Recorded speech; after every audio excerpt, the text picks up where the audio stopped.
All right. What modern firearms interest you? There's a fair number that interest me. What about you? I like that Rhino Nebula.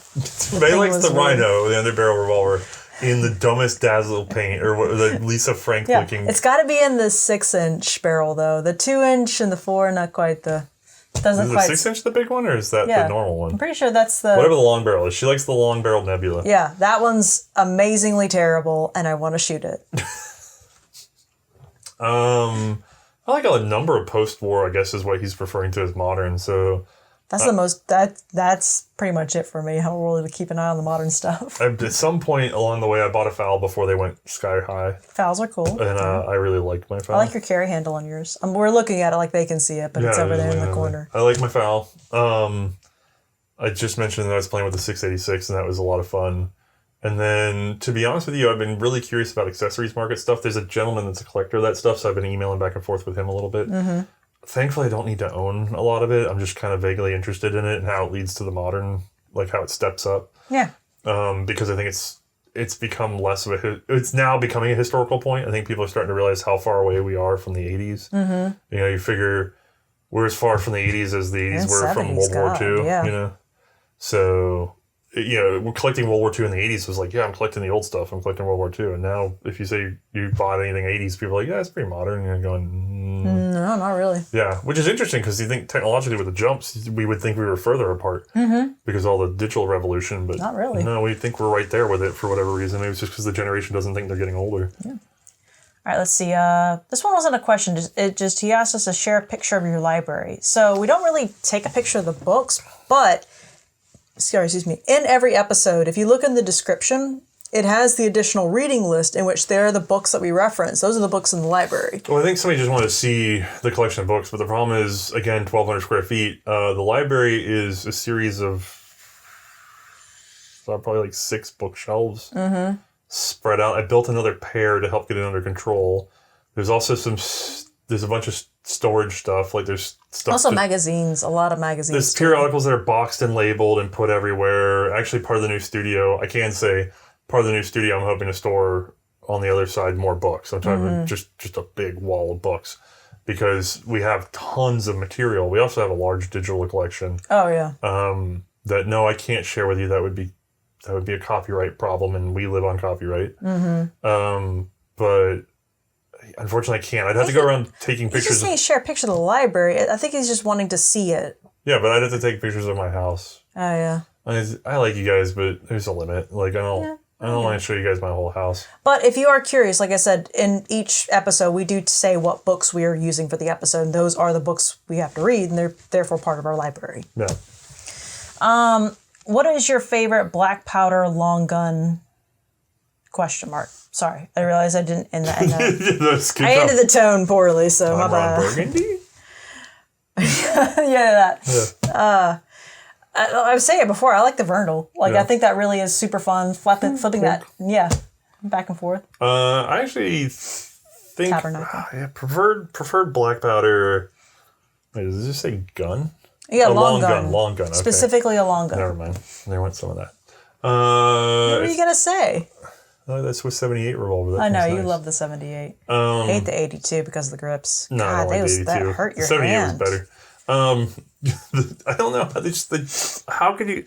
It's not that the lock works worse or anything like that. It's just the tension is all wrong. Yeah. It's so much... Anyway. My favorite black powder long gun would be probably like the Ottoman 87 Mauser. Yeah, that one's got the elevator, I have right? most of one. But yeah, well, it's a Kropatschek style magazine. Yeah. But it was a small bore black powder, so it's a very interesting one. I've never shot the Serbian cartridge, though, because that would be an interesting black powder cartridge to shoot, too. But small bore black powder is very interesting to me in a lot of ways. Sure. On that front, I kind of like the 45 Martini. Yeah. Martini's fun. I do kind of... It made a good sound going down the range. I like the way Gahendras look, but not the way they work. Oh, They're very pretty. They do not... Good. But probably a Mauser 87. God, Gahendra. Sorry, I forgot about that for a second. I was just like, oh, yeah, it's a not great feeling martini. Whoopsie doodle. All right, what's next? Favorite farms-related museum you visited? Easily Springfield. Springfield's number one. Yeah. That we visited in person? Yeah, Springfield. Springfield Fantastic. has been... I could not sing their praises enough. We were so small Here's the of problem. a show, and they welcomed us in. You go to Cody, and they've done their reconfiguration. Yeah. Beautifully laid out, lots to see. A lot of the tags are still wrong, Danny. I get people telling me that all the time, Danny. Tags are still wrong, Danny. But the problem is we went to Cody, and we still like Cody. I'm not trying to pick a fight or anything, but we tried making arrangements. We traveled very far and got nothing of what we agreed to. And so for us, it was a huge financial and time loss, all on a promise. Whereas Springfield, we were nobody. And we just were sort of so asked. tiny. And Alex McKenzie up there rolled out the red carpet. We tested his patience. I'm sure I frustrated him more than once in the past. But I will forever sing the praises of them because they distinctly put to work their people to help get a ton of photography done. So much photography. The backbone of our photography came from Springfield Armory. It's taken us years to catch up to what we got in just 3 days there. Yeah. So I'd love to go back. I would love to. I mean, I've talked to them. The problem is they're under. We should list our Springfield website on our inner description. That's true. The one problem with Springfield is that they're under control. By the way, don't confuse them with Springfield Armory, the Philippine-made guns or whatever. This is. Wait, hold on. Which one's which now? I can't. Can we pull it up on my phone real No, quick? because now there's another Springfield. There's Springfield everything. Ignore all that crap. They don't make guns. It's the Springfield Armory National Historic Site. Yeah, I think that's it. They're not the gun maker. They don't make guns. Don't get them they're confused. a museum. They're a museum. And as a matter of fact, they're a museum under the government. So, God, I can't imagine what's going on there now because I don't even know. I don't know. They're going around with a cleaver, and I don't know if they have a fine enough edge on it to know where to hit or not. No clue. But because they're under government, they get all sorts of weirdness going on. And to be honest with you, they could use a lot more help with what they do. But I'm not sure how to get. I've actually asked multiple times like what we could do to help. Maybe a campaign, maybe something else. And it's like, I guess it's never the right thing to do, or we're not in a position to help the way we want to. But I would highly recommend doing whatever you can to give them a hand because they did a wonderful job of preserving the history and letting us work with the history. Huge support of the show early on, and Yeah. we've still continued to use the photography we've taken from that time. We were, 20 episodes in? If I mean, we were nothing. Yeah. But just hugely important stuff that's in there. I remember we went digging through a pile because they still got stuff on. I'm sure it's still sitting there like it was 8 years ago when we went. But they had a back room of magazines because someone before anybody was. I mean, they're all dead now. I'm gonna sneeze. Okay. Chew. Okay. Got it taken Some care of. curator in their past. Makes Brian was mad like, when I sneeze that delicate. These magazines are getting beat up. Let's take them out of all the guns and not label them and put them in boxes. Yeah, poor Alex is still taking time occasionally to go through the boxes. Just I don't be know like, that they've ever had the funding or time to go sort those out, but we had to go through a room of magazines looking for ones for the Villa Peroso to stick in there. And there was something else. Oh, the show shot 1915 back then. And so like we had he was so patient and we were just going through helping out whatever we could. But the problem is like, yeah, we're technically helping. And you think, oh, we could just let Othnius go through there and he would sort out all this stuff as a volunteer and then he'd turn around and get photos, right? But they can't, it's government. Unless I go through a whole process and get hired on and there's a thing, right. I can't be alone in there. And even to do that, I probably have to have some sort of education minimum, blah, blah, blah, because it's all bureaucracy. Yep. So they have to have somebody watch me everywhere I go. It's not their fault. They're part of the government.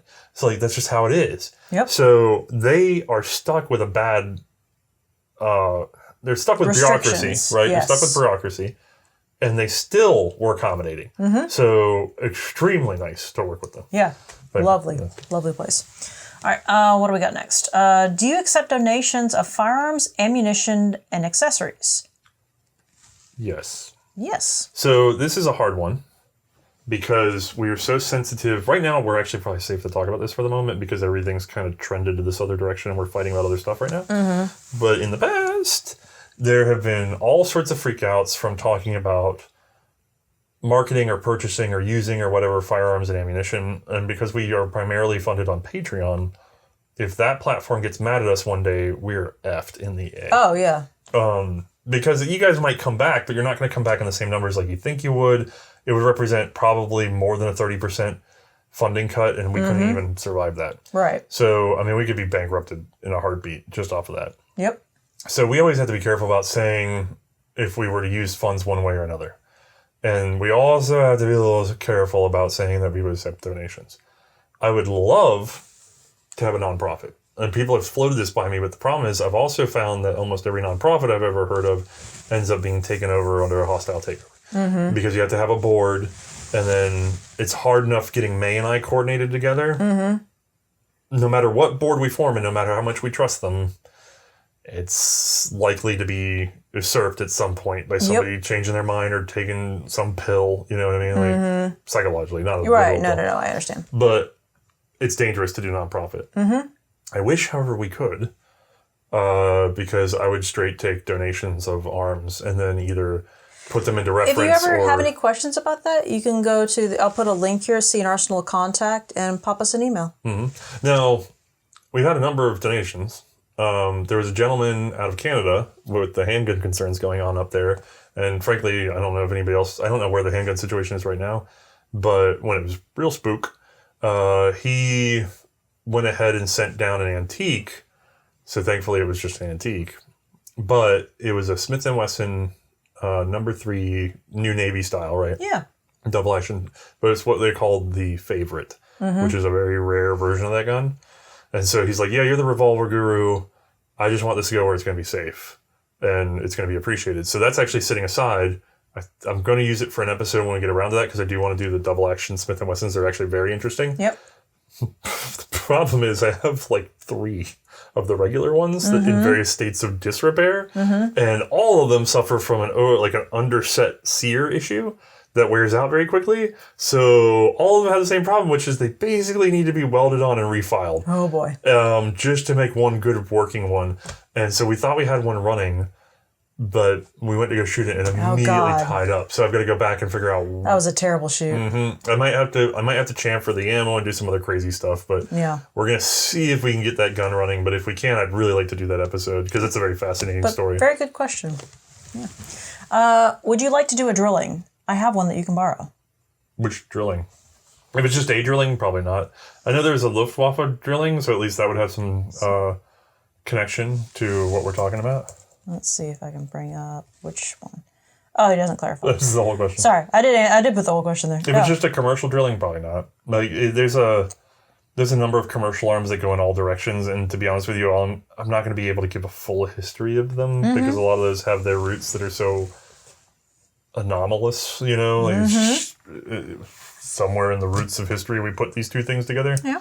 But it also represents an entire departure from what we're doing. We're basically staying with martial arms for now. Yep. The occasional martial adjacent story is nice. So major manufacturers that also do martial arms makes it easier for us to have the sort of roots of the story together. Sure. So like if I want to do the Smith & Wesson 1913 auto pistols one day, I could do that. It's not government, but it's also government adjacent, being Smith & Wesson, an early auto pistol. So that would be a good example of something I'd be willing to do on occasion. But the sort of bespoke European, pseudo-mostly handmade stuff, no, it gets a little hard. Yeah, fair. Are you interested in doing an episode on the Smith & Wesson Model 1? I have a 3rd issue if you need a loaner. I am. We have a number 2 Army style. Then we just got ammo in for it. Thank you, Brandon, again. Yeah. However, I would probably need like a 1st or 2nd version because the 3rd is a really big departure and it gets out of order. I need sort of like a pre-number 2, number 1. Because I think the 3rd model is like 1, maybe 1, I can't remember now. Somebody will correct me. But you definitely get to 2. And then you have 1, 3 on the other side too, which is not going to help me out very much. So. Okay. So pin on that for a moment. Of the World War I automatics that haven't got an episode, which leaves the biggest gap in narrative? You know this one. The potato digger. Yeah, 1895. Easily, hands down. Can't find pure one, not Marlin. That's the problem. Everyone keeps offering us Marlin 1917s. Which we talked about already before, 2 hours ago. Oh, did we? Yeah. I can't remember anymore. Yeah, no. We technically have been recording for about 6 hours, but we've had to take little breaks, let the dog out, all that biz. Tailbone hurts. Oh, you have a tailbone? Yeah. Oh, yeah, there you go. God. Talking about negative ads. We're a little over halfway through the questions now, FYI, so I don't know where we are with that. Yeah, potato is very influential, and I wish we could cover it. Yep. But, Sure. whoops. We'll find that one day. We haven't covered the 1907 Saint-Étienne, but Right. it's sort of a dead end evolutionarily. Like the Pateau was right before it. Don't we have an offer to go shoot that one? We have one more recently that we might be able to play on. Okay. But the Pateau led to the 1907 dead end. We haven't done I haven't even found anybody. I get this question about once a week. Are we doing the MG15 Bergman? And the answer is I don't know of a single one in private hands. If you do, tell me, because I need to borrow it. But I don't even know of any YouTube footage of anybody shooting one. I have to go look again. It's been a couple of years since I checked. We have the footage on the Villa Perosa already, but we need to make it to a museum. We need one in person. Yeah. Springfield has an OVP we could handle, and I could at least show you, but we can't shoot it. Ian shot one, although it was indoors. And then I've heard there's a Fiat Ravelli floating around out there, but it hasn't been offered to me. Right. There's a Schwarz Loza that was offered to me, but then the guy went dark. I don't know if something happened to him during COVID or what, but he vanished. Oh, no. So I don't know, or stopped responding. Right. But there is another Schwarz Loza that I was told about, but I don't know who told me about it recently. I think it's our buddy in Florida. Okay. So we might be able to get the Schwarz Loza done. Might be able to get the 1907 done. I haven't heard a word about the Bergman 1915. I haven't heard a word about an actual Colt 1895 or 9514. I only get Moreland 1917s offered to me. And there is a difference. I'm probably forgetting something, but that's where we're at. Yeah. Let's take a pause for the cameras. Okay. I will say I have photographed the 9514 because it was in a museum. I have photographed the aviation version of the potato digger. I've photographed the Fiat Ravelli. I've photographed the Villa Perosa, obviously. I've photographed the Saint-Étienne. I have photographs of an incomplete Pateau. And all the others, essentially. The one thing I don't... Oh, Schwarzlitz, I have photographed that. The one thing I really don't have a photo of that's sort of annoying the crap out of me is the MG15. Yeah. Just the... No full photos of that one? Yeah, the MG15 Neurart 15. Anyway, the Bergman, and not the MG15 from later on. Right. I've seen those. But I've never actually got my hands on one of the light machine gun World War I MG15 Bergman style guns. Right. And I would, even just a photograph one would be great, because then I could finally put together like all the light machine guns in a book. That would be nice too. Oh, that would be great. It's been a glaring omission from what we've been able to handle. All right, since you've unshackled from the bonds of World War I firearms, have you guys considered making some episodes on either conversions to or purpose-made training rifles? We have not considered it. I'll change out batteries after this. Okay. We've considered doing Minute of Maze with them. Yeah, that's about the extent, I want to say, probably. Yeah, there's a few floating around the gang. There's so not information for a full detail episode. Probably like, oh, they had this gun, so then they made this other gun that's smaller than it, and it's like the Lee Enfield conversions are straightforward. Yeah. Probably the most unique one would be like, oh god, what is it? WZ30. I can't remember the number. 58? Well, this WZ48 is the Mosin version, but it was a Mauser. Right. That's just a reskinned Mauser one. So they had a pre-war version. Was it 37 or 36? I can't remember. And then they also had, the Czechs had an air gun too that was a trainer. But none of those, maybe the air gun would have enough story, but I don't know if it's out there. There's just not a lot of meat on the bones for that. So it'd feel like kind of a underwhelming primer to do. Yeah. What are both you guys most looking forward to doing an episode on with possibly expanding up to the 1980s? Oh, all sorts of stuff. I mean, with that time limit, we have a lot of opportunities available to us. There's a lot of stuff I would like to cover. One day, I would really like to get into the foul story. Yeah, we were just talking about that the other day. I would love that. The guys at DSA said they were willing to work with us. That's been a couple of years since we talked to them because, again, we really need to get this new format under control and get the help. Because if I did that, I'd have to probably go out to them to borrow all the versions in one big trip. But I could get like 2 episodes. It's the same with Keltec. They were like, yeah, come on down here, but we got to go to them. Yeah, there's a lot of that where it's like, yeah, we got to get up and travel. And so I know a lot of people are like, well, just do short content. It's like, Ian can do it faster than we can, and he will and has, you know what I mean? It's just, we're the slow channel. We do it this one format way. We are a large cargo boat in which we will take some time to turn, but eventually we will turn. We want to add more around it. And get out of our way when we do. We want to add much more around it. We really do. Yeah. We just can't right now. No. We don't really have any tugboats to help direct. I want a B team. I want a B team real bad. B team of tugboats. Let's go. God, if I had a B team I could rely on where I could send them out, and go out. So that way, like, one time I go out and the next time they go out, I would do it. Oh, yeah. If we had a B team, it'd be like Mythbusters. I'd put them on camera. Like, you guys can sit right here and do the B team thing. I don't care. But the problem is you have to be a very dynamic person to put in the long work and then be on camera. And then the part no one's going to want to hear is you can't be a friggin' degenerate and run around doing what you do. There's a lot of guys I like, and they can't stop themselves from, you know who you are, because I'm talking to 6 of you at once.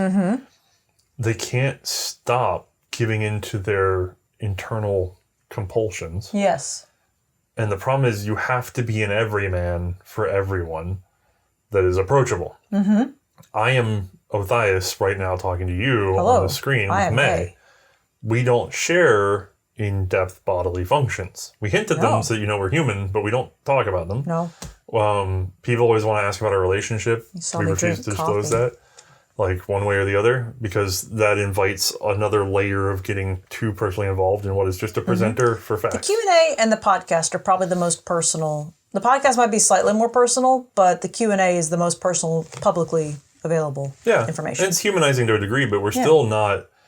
If you think I'm telling you everything about my personal life, like some sort of guru, or that I'm going to go on a Nick Rekieta spiral, you can F off. Like, I have self-control, and I'm an individual that has been good and bad in my life. And some people would love and hate me based on my personal opinions, but guess what? You don't have to worry about it because I'm here as a presenter. Yeah, we're here as representing of C&Rsenal, the gun series. These days, trying to do a company that essentially exists on social media, it's extremely difficult to find someone that would want to do this kind of work and won't somehow involve their fetish in it, or just want to really involve themselves personally to an extreme with this. Well, no, they can involve themselves personally in the work. But the problem is they want to make their personality something about the show. Right. It's okay to have some personality on the show. Sure.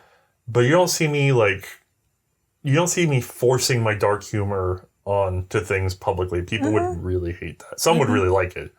Some people would be cheering me and some people would be scorning me. Right. I just don't do it because it has nothing to do with the show. Right. Unless I do it anonymously. And then it has nothing to do with the show at all. But that's for my personal life. That's the problem, is you have to have this personal public break to do a professional job. Because we're not a personality show like a normal... Maybe that's the big difference between us and the YouTube show that we were talking about earlier. Yeah. We're not here to trade our personalities. I know you guys like our personalities to a certain degree and you attach to it because we're all human beings and that's how we work. But that's not what we're here for, and especially if we involve other people in the production of the show, we're not here for their personal personalities. No. They can be friendly and amicable and fun on stage.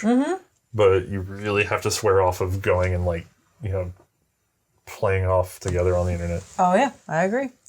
When is the old-timey clay shoot?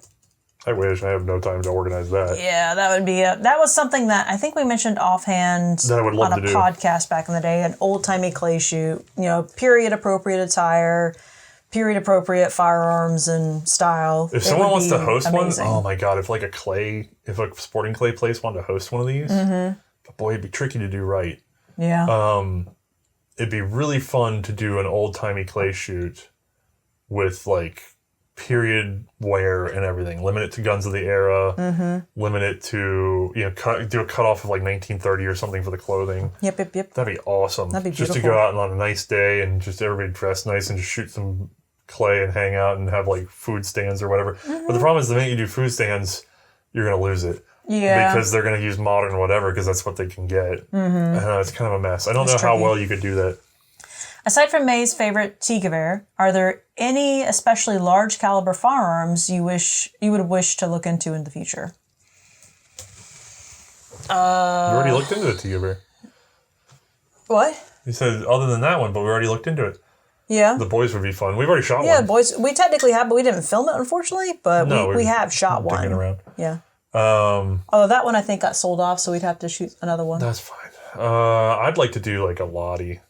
Oh, that'd be fun. Anti-tank rifle. Yeah, that'd be fun. hilarious. There's a number of anti-tank rifles I'd like to do. If anyone has a collection of them, holler at us. If I was a very, very wealthy man, I think I would collect anti-tank rifles. Yeah, it'd be funny. I think I said that way back in the day. I was like, those would be my favorite because they're just the biggest guns. The biggest, dumbest. It's great. Yeah, make me laugh. Yeah.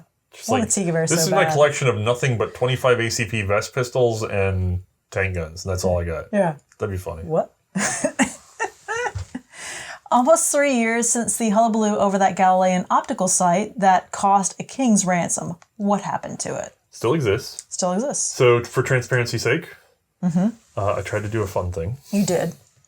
You tried very hard. Yeah, we've been sitting on a secret. I don't know that we're ever going to be able to pull it off. Well, at this point, we've had manufacturers fall through a couple of times now. Yeah. So I need someone to do the lens analysis. And if you think about it, if we can do the lens analysis and we can recreate... So I can't just shoot the Galilean sites as they are. They're very flimsy glass. I might be able to get away with creating a new gasket for them and getting some shots off.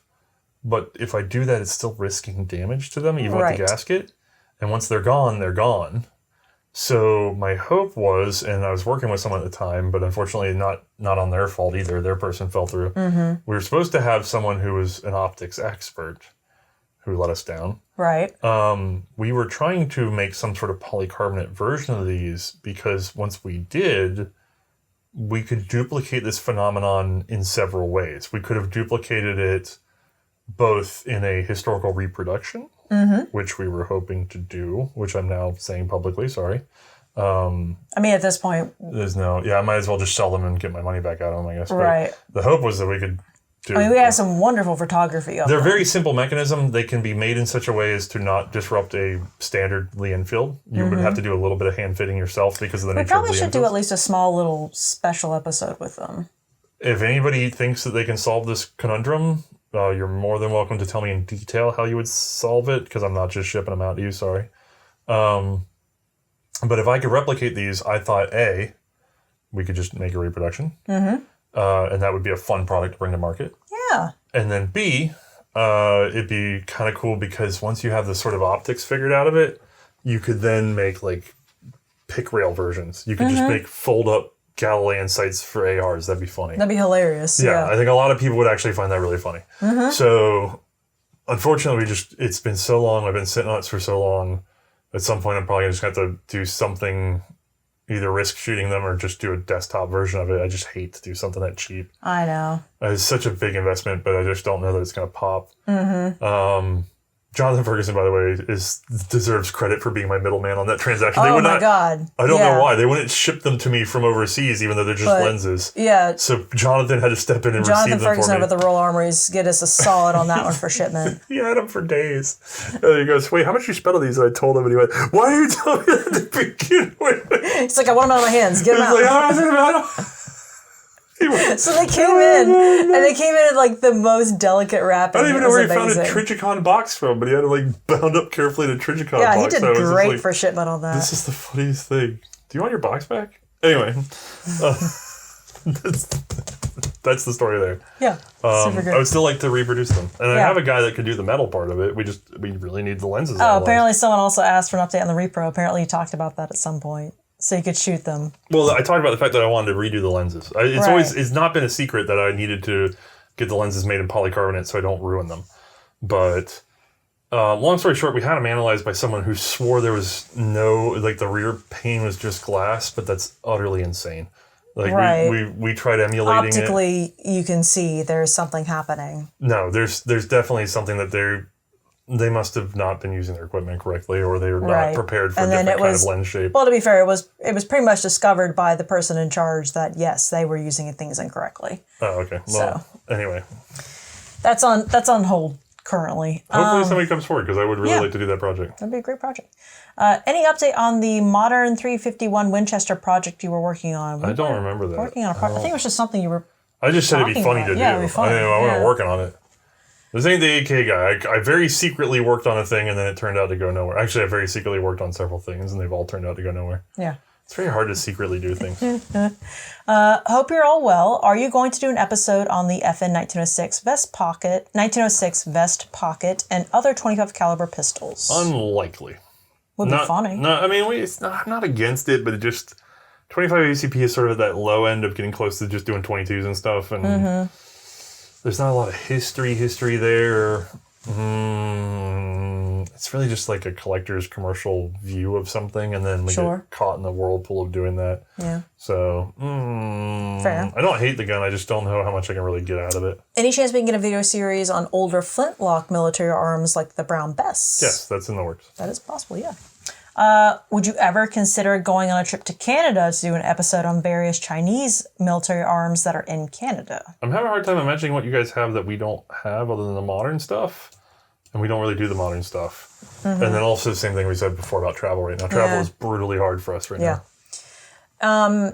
You have covered Austro-Hungarian Empire firearms. Any plans to cover the Czech firearms? Yes. Yes. Yeah. Well, especially with the interwar. To be fair, they weren't really Czechoslovakia, so we saw some Czech in the sense that supposedly our man had an influence on the Mauser pistols. Yeah. And we're going to see more of that when we get into the VZ pistols because they're descended from that same line. Sure. So yeah, there's plenty of Czech arms coming whenever we get to interwar. Yeah.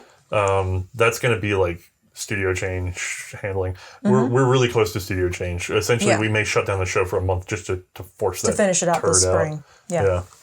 At what point, if ever, will you do the Trapdoor Springfield? We kind of said that. We have a guy willing to loan us everything. Yeah, so. we just haven't. We have to go. Well, so the problem is he's got everything. But that means instead of shipping it all, we would just arrange a time when we're driving by. Right. But we put a moratorium on travel.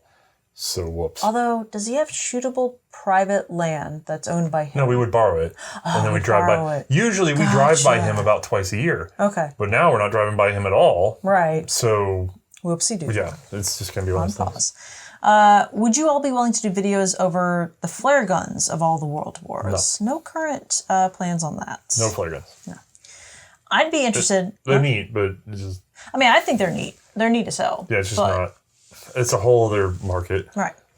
I'd be interested in an episode in which you detail the manufacturing process from raw materials to finished product, maybe for a number 1 Mark III Enfield.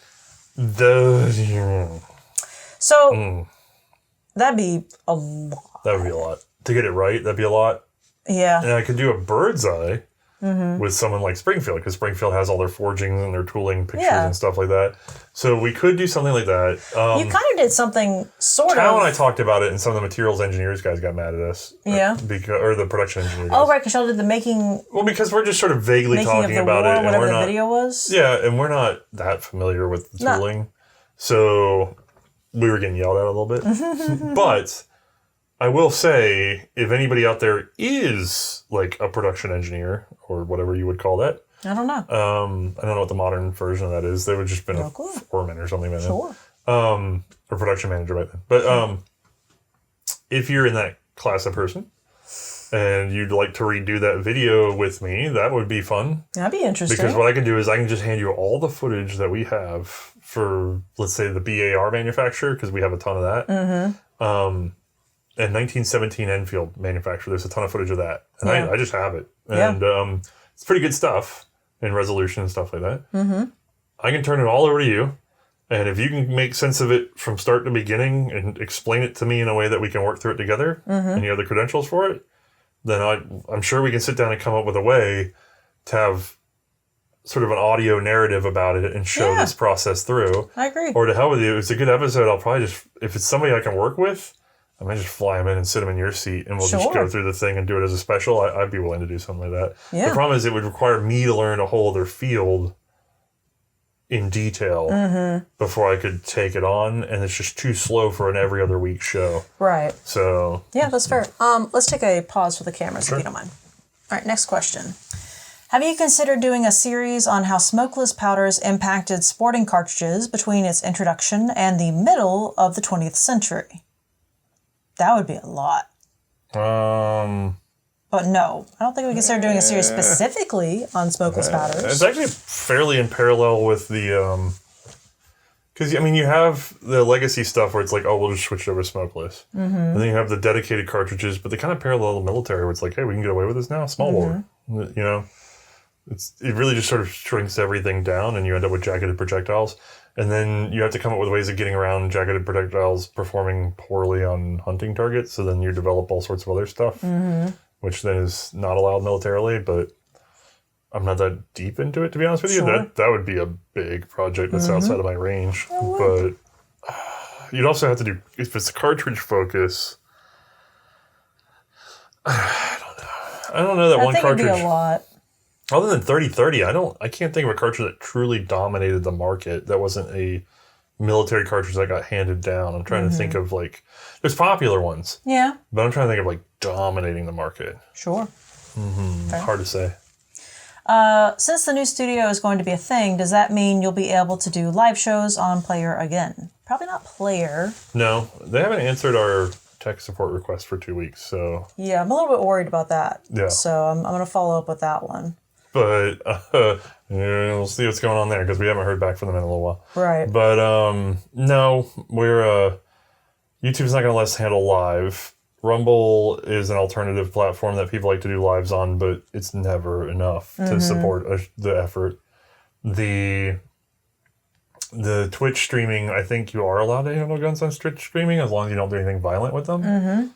So I guess maybe... Wait, what's violent? Like, can you shoot them? I don't know. No, I don't know.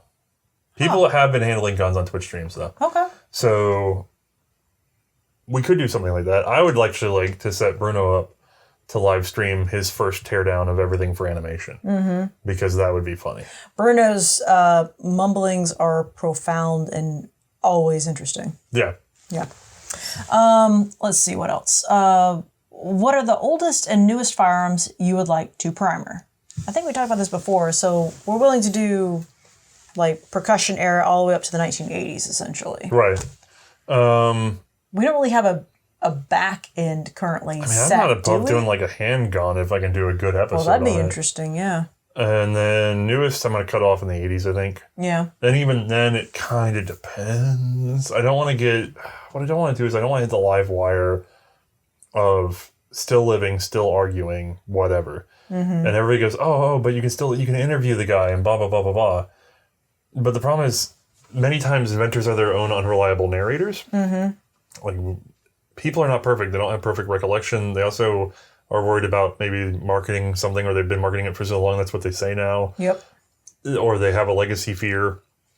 Whatever the case may be, I mean, an interview with me about how C&Rsenal was formed from my memory with all the things we've done is not as reliable as primary source data where we filed this and paid for that and have receipts with, the tax office. I'm not the best narrator of my own story either. But if I go interview these guys and I try to do a primer on it, or if I try building a primer around somebody that's still living and I go by the receipts and it's not their recollection, I could get into a gosh darn fight. Oh, yes, you could. And for nothing. You know what I mean? It's just an offense that they took for me not believing them, when most people are not like me. Most people are not going to say, you know what, I think I did whatever, but go ahead, let's check the receipts. Right. You couch things, whereas most people say it as more absolutes. Yeah, if you found paperwork that disagreed with me about what day I did something on or what order, you err on gosh, maybe I remembered that wrong. Damn, then. Okay. Yeah. But there's guys that get mad about that. Yep. Let's see here. New show format will reach as far forward as 1980s. How far back? Oh, okay. Well, there's in time. Same. Yeah. Answer that question. What sort of changes will we see as the viewer-consumer experience as compared to the current show? So I talked about this on the last behind-the-scenes podcast. I think I found a way of talking about this a little bit. The show is getting overhauled. It's getting a new studio. We're doing a new appearance to what we're doing. I'm trying to make my part a little bit more dynamic. I can tell you this. YouTube has a current format that someone sits at a desk in a centered position and talks at you. Kind of like what we're doing now. Right now. Hello. And that is seen as being opinion, and it's seen as being generally a political kind of podcast. There are a number of history things that do this now, but a lot of history stuff actually does strong overlays and you barely see the narrator, but then also it's not very in-depth. We're kind of a unique show. We've had a hard time expressing how we're different from others. And I think it's time to move away from a format that makes me look kind of like a politics show when I'm not doing politics, or a personality show when I'm not being a personality. So we're going to redo the studio in a way that I think will convey the message. And at the same time, it'll bring a lot of our product in line, like the merchandise or the fact that you guys donate to us and things like that. I think I can get that all sort of in a line. And the best I can describe that as is Maybe you've seen a 57 Chevy sitting on its white walls, beautiful looking car, right? A lot of fun. And it's of an era and it feels right? For that era. Sure. Outside of that era, it feels like a cliche. Outside of that era, it feels out of place. Also, you can kind of mod those, right? So somebody might get a 57 body and put it on big swampers and make like a little monster truck. And then they think it's fun because it's a clash of visuals. Right. But it doesn't look unified. It doesn't look like a complete thing. Right now, the way we run around being a documentary show on YouTube with Patreon, blah, blah, blah, it's this horrible spray of dazzle paint on a 57 body, on a swamper, low underbody with like Bosuzoku pipes sticking out the rear. Like, it's just a schizophrenic mess. I kind of love that. In terms of style, right? Yeah. It's just whatever works shoved in there. And that, is it clear? Do you understand what's happening? Yes. But is it color coordinated? Is it thematically wrapped up in a bundle? No. So I think I've found something that I can grab that you guys will recognize that represents all the pieces that I need. It's themed and it works. And it will hopefully psychologically convey the show's concept unconsciously. And then that'll make sure we have less attrition from people wandering in and be like, what is this? Also, on the back end, it's going to make production time for us go much smoother and faster once everything is implemented, because we're not only changing both the physical, we're changing the digital assets as well, so that everything is going to be more uniform. Yes. I don't know that it's going to go faster on the editing, though. I will say I don't think it's going to be. I don't know. Maybe. It depends. We'll find out. No. I think it's actually probably going to add about 5% to editing. But it's going to take a ton off of setup time because we're going to have a permanent stage. Yes. Which is, we're kind of doing this because we don't have a dedicated space. Now we're going to have a dedicated space. Also, it will give us the option for an alternate show because we'll be able to have multiple studio options. The other nice thing is this room can turn into storage. Yes. Maybe we can have an actual office that's not in a closet. No, it'll probably still be in a closet because it needs to be storage badly. Your little office, it gets utterly destroyed by stuff coming and going. Yeah. And so what I want to do is I want to build like an LZ in here where stuff can stay and go and stay and go. I want to get these things racked out in a way that doesn't even look nice. It just works and doesn't get anything damaged. Sure. And then, I want to move, technically the handgun storage isn't even in here. I'd like to get it in this room and just give you more room to have a space. So I will just work out of the closet. It's fine. But I'd like to get at least you a workspace that works because you don't really have any room in this house. No, not really. But that's fine. I've made it work. Let's see. What guns from the 50s are you most excited to make episodes on? I think we talked about this. I'd like to do the FOWL. Oh, yeah. We did talk about that. Yeah, I actually really want to do like a good big FOWL. Series, There's a lot of meat on that story, too. There is. It's really, there's a lot of meat. Yeah. Good smoke. Is there a chance that C&Rsenal will have an easier time as a business in 2025? It'll either be At easier. the end of the year, probably? No. There's two options. Yeah. Either it gets easier by the end of this year, or we're gone. I'm not trying to be dramatic, but it's just like, if we have another year like last year, we literally can't afford it. Right. Well, to be fair, I don't see how that would happen. I mean, we could go into personal collection liquidation, but the problem is by the time we do that there goes the only thing that even resembles a savings account for us. And if I do that just to float the show on the maybe chances it turns a profit in 2026. Before he goes too doomer on that, the odds are that this is going to become it should be easier. Yes, it should be. Way in our favor on that one because we have so much planned and set up. It's just we have to finish most of this year. Let me see your hand. Let me borrow your hand. All right, this is the break-even point, right? And we broke through that very lightly on year 2, right? And kind of hovered, and then we kind of got where we had some profit. And then... I just want to keep lowering my hand. No, we didn't get that high. I just want to keep lowering it to make it seem nice. And then May came on board, and we got right down here. And we kind of chunked up to here, just a little bit. But we've actually never gotten back to where we were when it was me burning an insane number of hours by myself. An unhealthy number of hours. But I was losing on medical bills because I started having problems because I was picking one night a week not to sleep. So we've never really got to our peak number again, which was actually many years ago now. However, it's survivable. The problem is, in order to get out of this bubble where we can't get higher than this line, we've done this. Like, we've gone way under in leveraged debt for the first time in a serious way. We have heavy expenses. So that we could double down essentially to make the show more profitable. And the idea is to get down here, get some better. torque, and then finally get up. It's a gamble. Yeah. So I'm not trying. By the way, every business goes through this to launch, and then most of them go through it later on in a phase that would be called the angel investor phase for a lot of people. And there'd be an optional for exit strategy or buyout or return on investment for the investors, blah, blah, blah, blah. We can't offer any of that because unfortunately we're built on a house of sticks. Like it's just a pile of stuff. Social media could turn on us at any moment. Yeah. No one wants to drop that kind of investment on us anyway. So we have to do it by donation. Thankfully we had a large one that ate up some of that overstretch we had because we weren't planning to go that low. Right. But yeah, I think that's where we're at. Yeah. Like, just so you guys know the plan.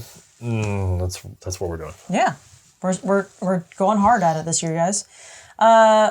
Repercussion topic. Do you plan like all the Colts, Remingtons, and others over time? Repercussion is going to go as far as we can take it. Repros. Yep. And it's also going to be interspersed with regular primers. To be honest with you, with the new format change, I'm considering ditching repercussion.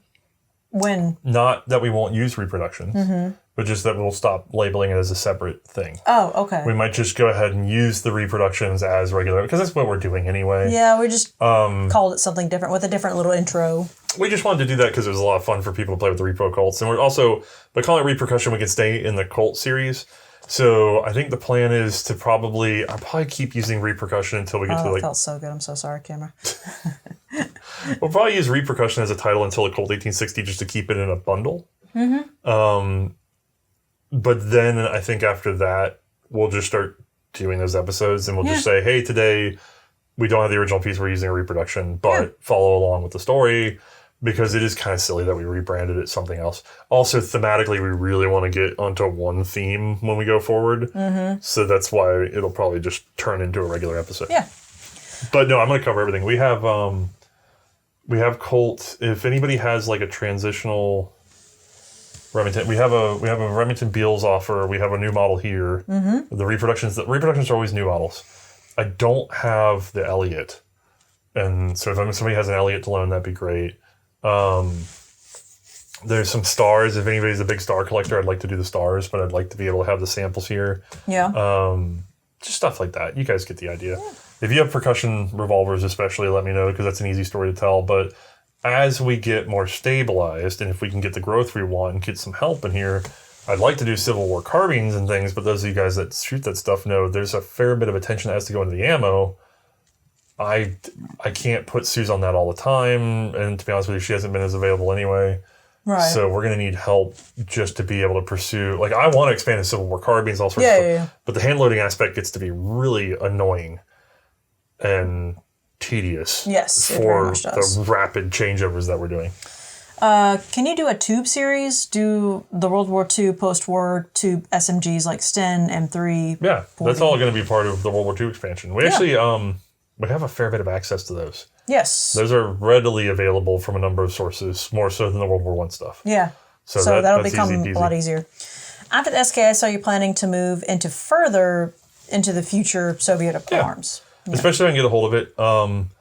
Obviously, if I want to do like AKs, I'll probably need to borrow like a Type 1. Yeah. And then actually shoot the Type 1. But I weirdly do have some access to full auto AK and stuff like that too. That's very doable. Those are well before the 80s, fairly settled technology that we can talk about. You guys get the idea. Some of that might also be waiting for good resources, depending on the arm, because right now is probably the golden era for research on Soviet arms. Chumak and Maxim Popenka and them, they're doing excellent work. Yes, they are. I'm in contact with Maxim. He's a very nice man. Or maybe it's Maxime. I don't know the pronunciation. True. But sorry, I was scratching my hand. No, you didn't do anything wrong. I was scratching my hand. Do you need me to help scratch you? No, I'm fine. Apparently, I'm a little itchy. But no, we have good contacts with the Russians researchers. Politically, it's all over the place for them, so I've been trying not to like burn those wires. You know? I feel like having a bunch of exchanges on weapons technology in the middle of where we're at now would probably not look good for anybody, especially since they're probably working for the state if they're working for the museums. But presumably things will calm down. and I'll be able to get back in touch in a more direct basis, and then we'll be able to unpack some mysteries for you guys. And to be honest with you, I'm pretty excited about the Russian side of it. Yeah. Because chances are we're going to start hearing things in English for the first time. Oh, yeah. Like, really for the first time. The writing on Russian technology is frankly terrible up to this point, except for the Russian authors themselves that are more recently taking it very seriously and being willing to talk about what worked and what didn't work and where it came from. So that's actually a really high note for me. Yeah, I agree. You want to take a pause of the camera? When will you start covering World War II? We've already done it. Oh, we started with the SKS. You missed it. STS was the other side of World War II. That's true. But we already had, what was the World War II gun we had? Well, now I thought it was on the spot. Oh, it was the Astros. It was, because we... That's Interwar. No, they started Interwar, but the final version of it was a World War II German contract. You are We've correct. We've already done World War II. You're already in it. Oh, it's already done. It's just done. You didn't realize Only it. Astros. But, yeah, we're just not keeping ourselves in that threshold. We are just, whenever we want to cover pieces of that period, we are doing it. I will say for the new format, the rifle that we're using just as a test bed, a prototype, is the K31. So we have it handy. It's well understood, blah, blah, blah. The story's fairly settled. So we're using that to develop all the assets, and the new filming style and the new studio is all going to be centered around doing that one episode. So that should be, unless something changes and we decide a better idea or want to go for more splash. Right. But that should be, whether you see it as the first or not, it should be the first episode of the new version of the show. Yes, should be. So look forward to it, guys. Do you feel that you have reached the end of what is practical to get a hold of and research when it comes to World War I firearms? Yes, definitely. For now, yes, until it's not we about have more practical, possible. We actually, when you see the Moan Dragon, we went hard. So it wasn't about, if it was about practical, we wouldn't even covered that. Nah. I will say the one thing that we haven't done for practicality's sake is we haven't gone to Springfield just to do the Villa Barossa. Yes. Because that is a lot of effort, and we are trying to transition the show, so now it is coming down to practicals. Right. But other than that, we have a loose option on Schwarzlose that we haven't really cemented yet. Yep. And that's about it for World War One. But I'd like to cover them. Yeah, me too. Yeah. Which famous gun would be too boring to make an hour episode about? Which famous gun? Yeah, well, lots of them. gun. There's the Vest pistol. Yeah. You never get an hour out of the Vest pistol. No. There's tons. All these a lot of commercial guns are like, yeah, we made it. We thought it was a good idea, and there's no transparency about who developed it or how or what they thought about when they made it. So there's a ton of these things that are just, they're very well known. That's a good one. Yeah, Vest pistol. A lot of single shot shotguns and stuff that people like are just not worth covering. Yeah. Not that collectors shouldn't go write about them. That's nice that people do, but it's not going to turn pages. No. There's a lot. The problem is now I have to sit here and think of boring stuff. Well, we don't really watch TV very much. Or no, I'm just thinking about like. I mean, I will say. I saw that superhero movie. I can think of one. So we mentioned the 686, right? Yeah. And so we're talking about, we could do some 80s episodes, right? Sure. I would do the 686. That's an interesting firearm, and it has a reason for why it exists if you actually pay attention. Yeah. And there was a whole story that led up to it. The problem with that is the guns in between the 686 and what we've already covered, which is basically the K-frame as a concept.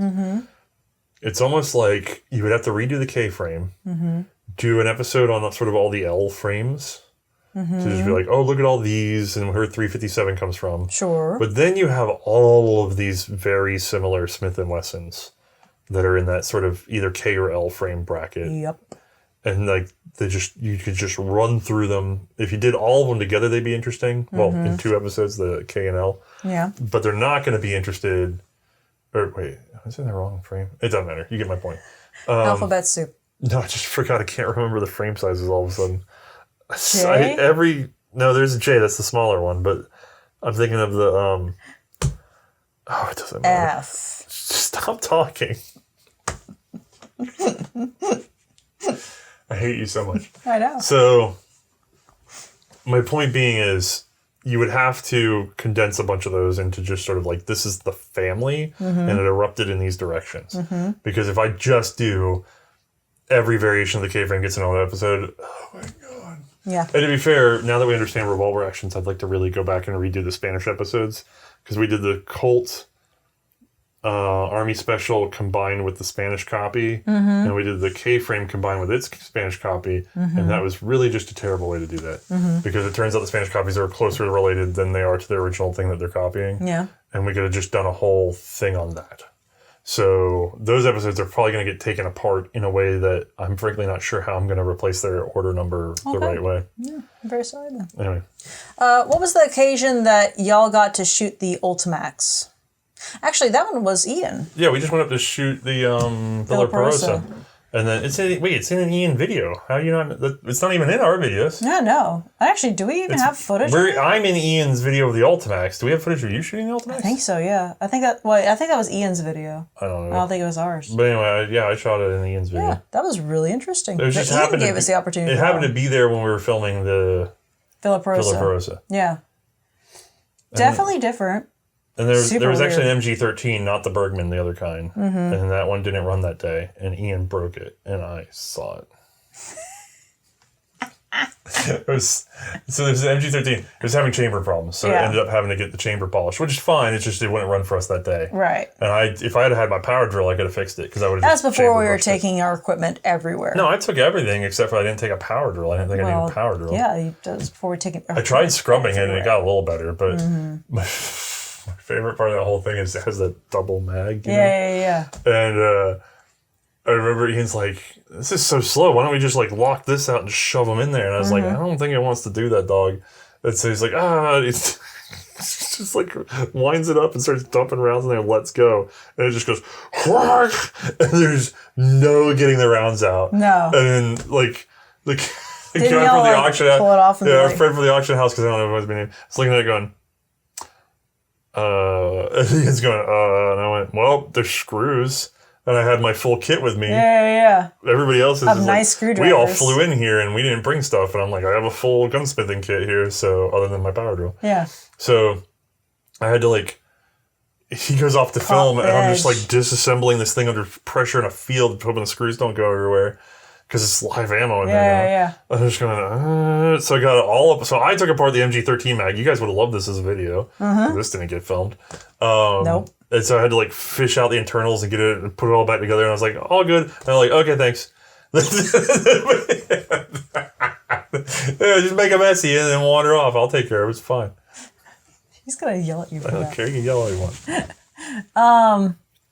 You've complained about how nobody watches videos on alternate websites. Do you think that this could be improved by an extension which automatically redirects people to alternate websites when they click on a YouTube video? No. It's never. The problem is you do that, and then all it does is rip away our metrics from YouTube at this point. And to be honest with you, this problem has nothing. I almost think it has nothing to do with YouTube anymore. I think it has to do with oh god, what do they call it? Blacklist? No, it's like internet death theory or whatever. The theory that the internet's completely siloed. No one leaves their little silos. Half the traffic in the silos is fake and bot activity anyway. Yeah. AIs run rampant. We still get constant comments of people being like, wow, I didn't even know this thing existed for 10 years. People are always very surprised to find our content. Dead internet theory. Yeah. I think it's just, the internet's become so siloed that unless the consumer learns to be willing to move, I don't think so. I think it's going to be, the platform would have to mess up enough that there would be a mass migration. Mm-hmm. And they keep edging and then backing off and edging and backing off. Yep. So I just don't think it's going to happen.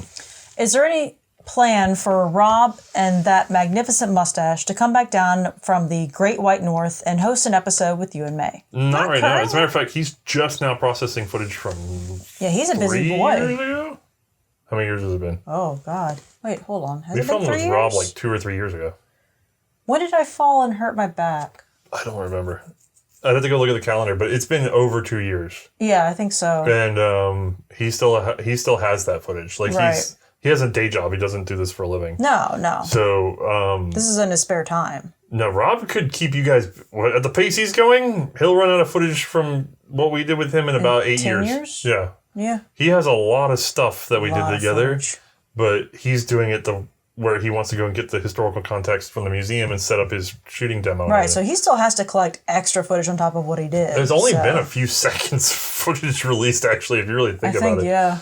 There's not that much, but he has some cool stuff laying around. Trust me. Yeah. When is Bloke on the Range coming to visit y'all? He's no never current plan. I don't think I've ever made a plan to visit each other. Especially you. No. I mean, he's always... You can talk online. You want to come over? 2025 plans. Any new type of shows in the works or joint programs with other content people? No joint. No joint. And then that is a huge undertaking. Right. I should say no joint. We have, as soon as we get this under control, I have a standing invite for our buddy Tenacious Trilobite to just come out and shoot some stuff. Yes, we do. But that's less of a collab than it is like, hey, do you want to raid the closet and hang out? And he's sweet. I love him. Yeah, I love him. He's a sweet boy. I hate what we're doing right now to a certain degree because I want to be like, oh boy, we're so excited about whatever. If I tell you what I'm going to do, someone much faster is going to snatch it, do a half-assed job, and then when I do it, they're all going to look at me like, what are you doing? Mm-hmm. And we had this problem before in little ways, but in a big way.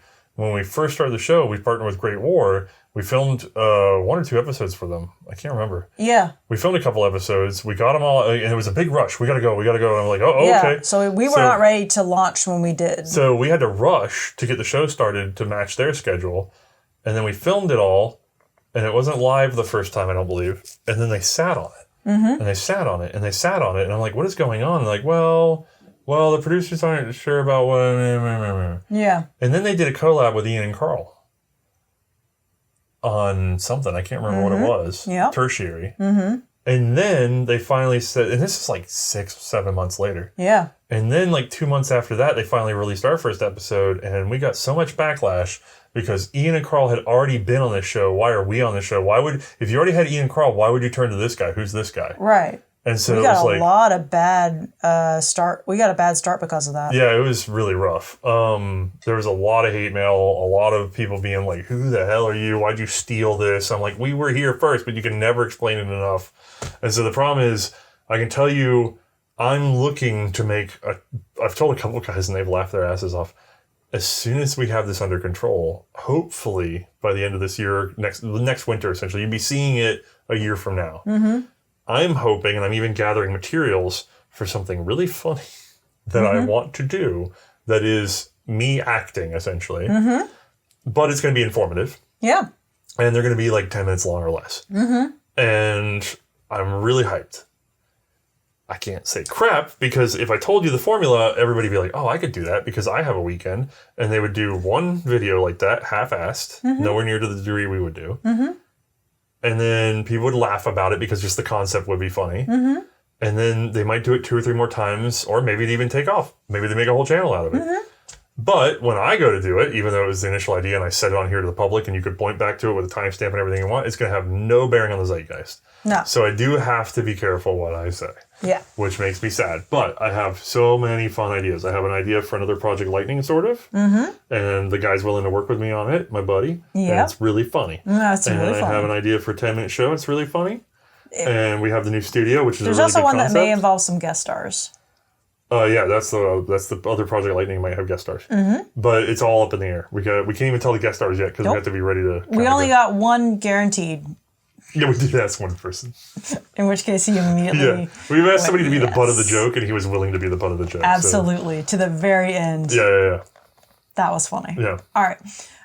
Would you entertain the idea of shorter episodes about later variants, evolutions of firearms you've already covered? Wait, read that again? Yeah, would you entertain the idea of shorter episodes about later variants / evolutions of firearms you've already covered? Yeah, that would be great for the B team. Mm-hmm. Just do updates with the B team to get them practiced. Yeah. As a way to kind of get it going.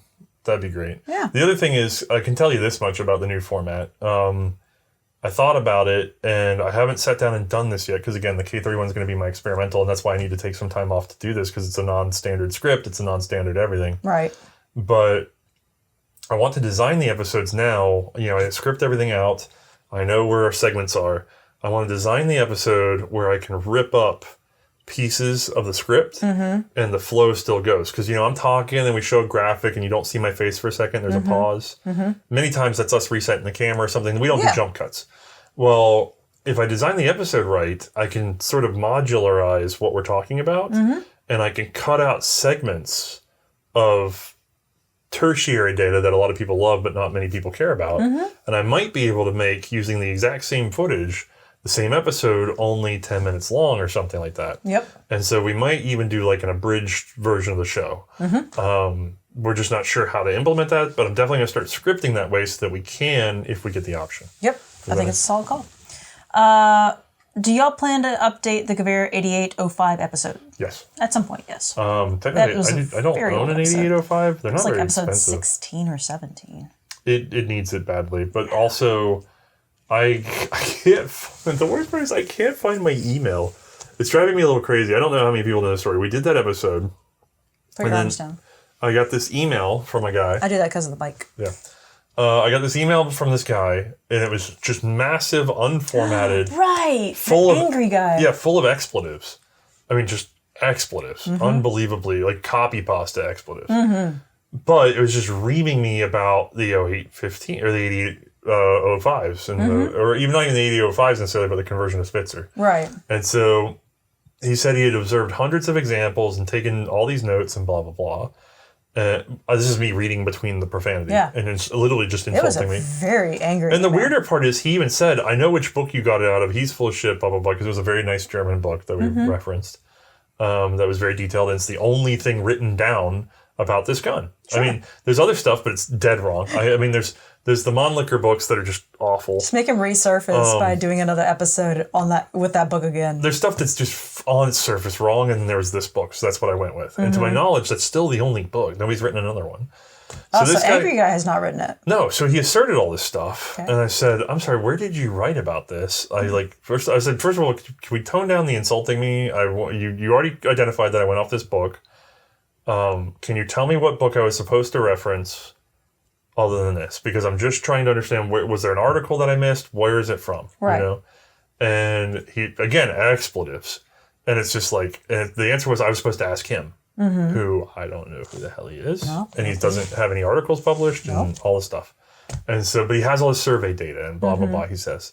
And he mic'd the bores on everything, and he knows that this marking means that and whatever. And I went, okay, can we lay it out? I was like, here's what I think your claims are. Can we get it laid out better than that? And then you said you have the survey data. Can I get the survey data? Is there serials attached? Like what's going on? Because I need to see this. You haven't even published. You're asking me to go on a stretch, and you're also being very rude, so I don't know to believe you. You know, it's very unprofessional. And more expletives combined with, well, I'm not giving it away for free. So in other words, he wanted me to pay him. And I'm going, I don't know you. I don't have any way to confirm this. You're a stranger yelling also, literally from the dark. I am in negative money. It's episode 16 or whatever it was. I'm in negative money already. I don't have any money to pay you. And I literally walked into a room. It's dark, and you're screaming at me from the dark. No. Yeah, and so no. The worst part about all this is I can't find that damn email. I'm going to close that door. You can't find the email? No, we weren't using the same email client, and I can't figure out where the hell it went. Oh, no. Because it does have claims in there, and by the way, I will say, I went through all of his insanity and looked for just getting rid of the insults and the bullshit. Yeah. And he does have, his claim is a cognizant linear claim that is my brain. It's getting too late. Explaining? Internally consistent. It's internally consistent. Okay. That doesn't mean it's true. It just means it's internally consistent because the other guy's story is also internally consistent. Sped it up there. And so I'm stuck going, I need a way to believe this. And I got to go look at it again to see if his claims are true. But I have to find that document somewhere because I want to know what I need to address about the show because he's the only person that's complained about that episode. Right. If anybody else knows what he's talking about that I got wrong in that episode, please tell me. Or has a better book. Because I want to get it right. Yeah. Or it is already right and that guy was a lunatic. I don't know. This is my life. All right, let's pause the camera. You should put this in order. What do you mean? Let's read the question. Oh, yeah. When's the potato digger episode coming? When's the potato digger episode coming? When I find one. You got one? You got one? We want to so bad. All the machine guns, I'll be honest Not with you. Marlin. Potato digger. If it's a World War I. Colt. If it's a 1895. Or it's 95-14. If it's a World War I machine gun, the episode is coming as soon as I can find one and lay hands on it. Yep. That is all I can say. Got. Now, World War II, yeah, there's options that we haven't taken yet, but that's because we want the new studio. right, will you do any more machine gun primers? Or will YouTube restrictions prevent that? So, fun story. YouTube hates machine guns. Like, Really a lot. hates them. Enough, so much so that even when we were talking to the reps, they went, oh, wait, you have machine guns. Nah. So, yes, I've multiple times I've had people be like, no, you gotta talk to this rep. It's cool. There's no reason for you guys to be like this. I'm like, okay. So I'll talk to them. I'm like, yeah, our views are like this. It seems really artificial, to be honest with you. It's very strange. And they go, okay, so what are you doing? I explain the premise of the show in like elevator's pitch, and they go, oh yeah, that shouldn't be a problem. It's like, you don't show any machine guns, do you? And I go, well, yeah, it's World War I, so yeah, we've shown many machine guns. Mm-hmm. And they go, oh. Can't help you. And then like they go, oh, no, there's not really anything I do about it. And then they just, and the worst part is they're not just like, I'm sorry, the boss says whatever, I can't control that. Oh yeah, they're not nice about it. They just like, how do I put this? If you ever been in a situation where you're dealing with a salesman and you are clearly no longer going to buy the product at all and you're a waste of their time. So they just ghost you. Yeah. So like right in front of me, eyes. I watched a man just stop giving a shit that I exist. Like in his eyes, you just watch them glaze over. Yeah, they're just like, and they just go back to typing. Like not even a goodbye or an FU, just like, oh yeah, I can't help you. That's it. In-depth conversation just abandoned.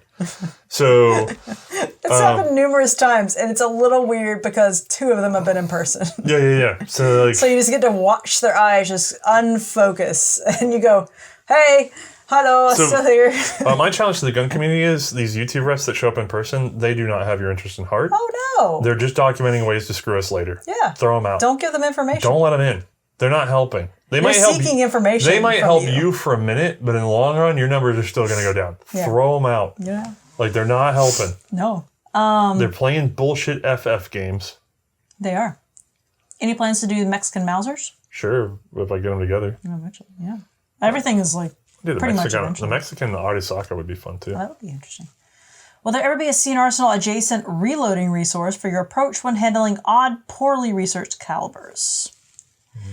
We've sort of talked about trying that before, but... Yeah, it's so much effort and liability all at once. And half the time we've got it bootstrapped so weird that I don't want to recommend... Like, the minute I recommend it, somebody's going to be like, you could do that better. I'm like, yeah, with the time you got. You know? And then our we don't really have a station set up for that for filming because it's in our garage, which is full of a bunch of stuff. Yeah, we haven't been able to reload for months now. Yeah. It's actually getting pretty bad in terms of being able to produce episodes. We're getting a little worried.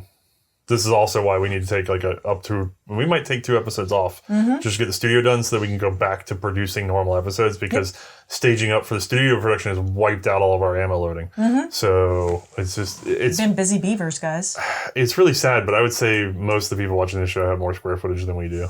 Probably. I had an apartment in college that has more square footage than we do. I remember that one. That was amazing. Yeah, I love that place. Is there an over-the-top, ambitious project ongoing, e.g. the Road to the 1911 series of videos? ? And also a hug from Spain. Yes. Spain, the whole country just hugged us, so I'm feeling pretty warm right now. Over the top. In my heart. Ambitious projects are numerous and impossible. First of all, the entire time we've been doing the series, we've been logging photos for World War I firearms books. We still haven't gotten the right combination to get any one book together reasonably because we're always missing something that we haven't managed to photograph yet. I would, however, as soon as I can get the last of these machine guns photographed and a couple of key pieces, love to do just a big spread of World War I firearms. I would love to do a massive book on that. There's a number, like I said, there's a special project with someone that's a friend of mine. That would be like another Project Lightning, but goofier. And then there's that other sub-series I was talking about maybe doing. There's also the abridged C&Rsenals that we're going to try to do, and they're primers, abridged primers. Yep.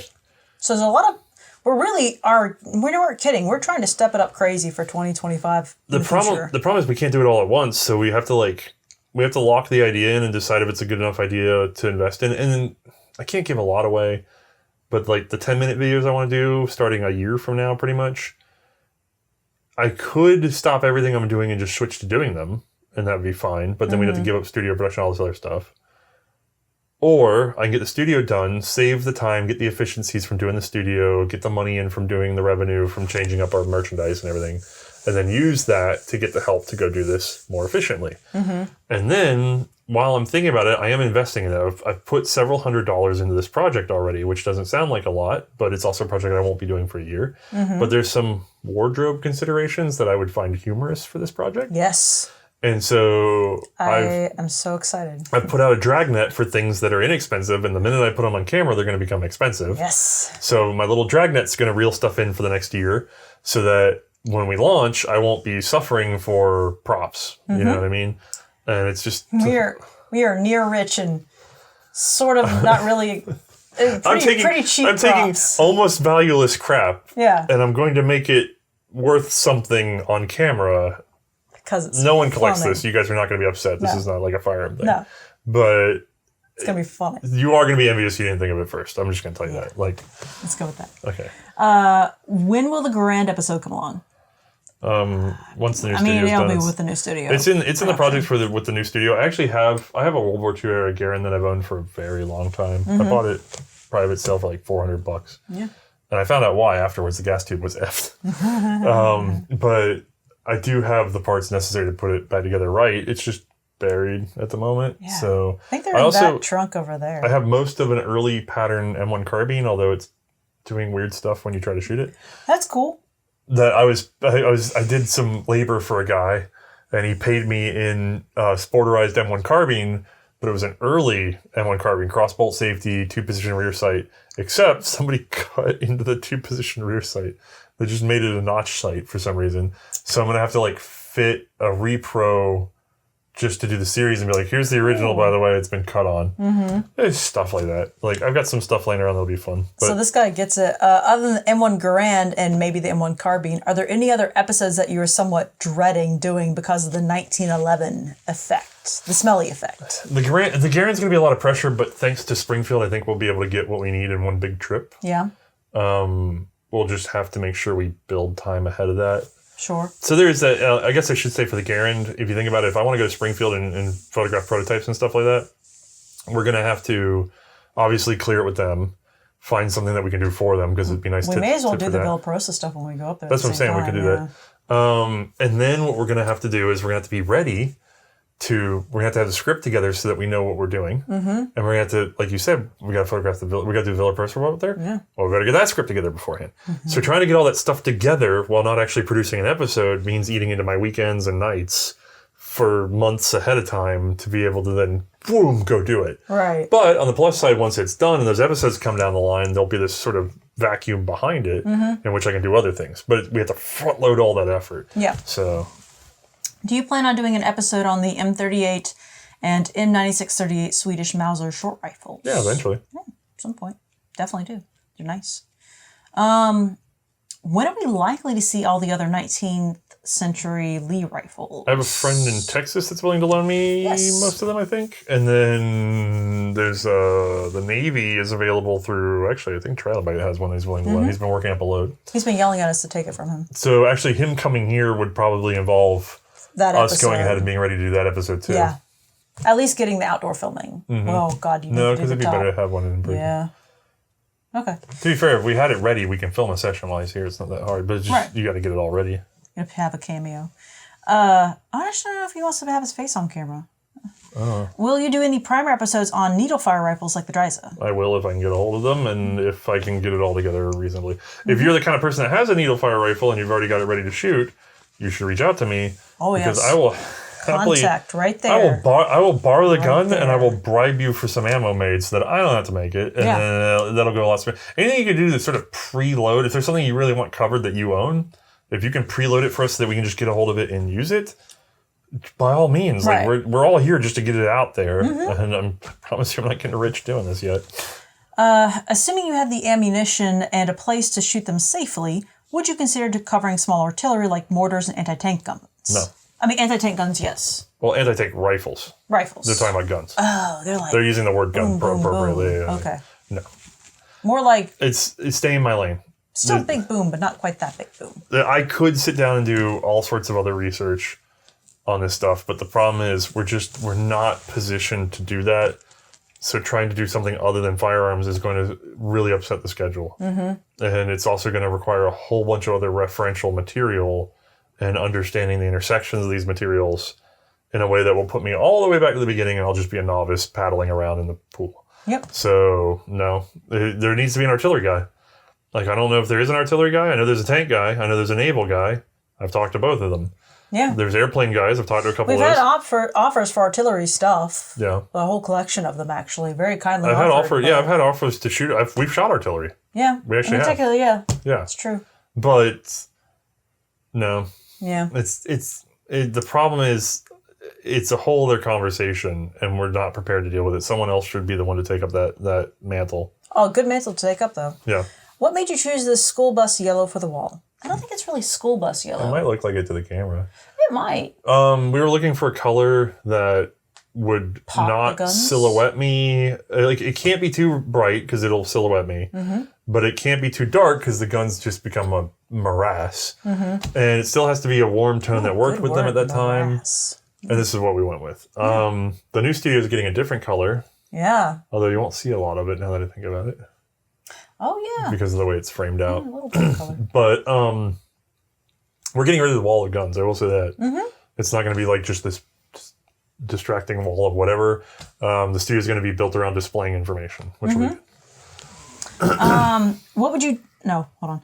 There you go. Would you consider covering hunting rifles such as the British doubles or facsimiles of famous individual rifles? No, not really. Not really a lot of good story there. Other than just a personal story. I mean, there can be good stories, but it's going to be hunting stories. And it's not really... I'm not even a hunter, really. No. I would, but I have no time. Right. So then I'm not going to have the magic for that, and we're not going to convey it well. But no. Will there ever be a bloopers reel episode? Actually, there are several. There's been a couple. Patrons, listen up. If you have not seen the blooper reel episodes, they are in there as outtakes. Search in the little search function in whatever Two words or platform. one word?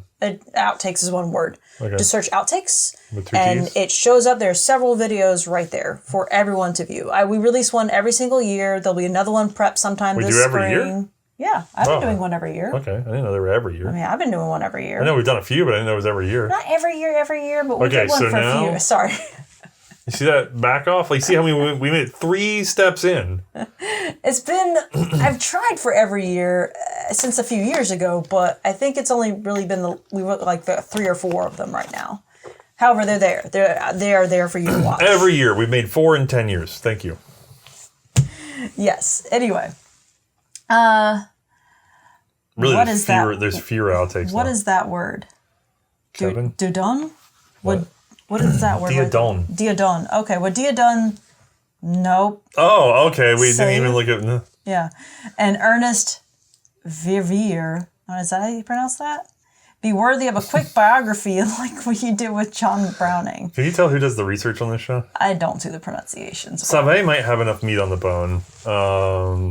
Vivia, I'm not sure. Verveer. I don't know. The problem is, I don't know that anybody has enough meat on the bone to do another John Browning special.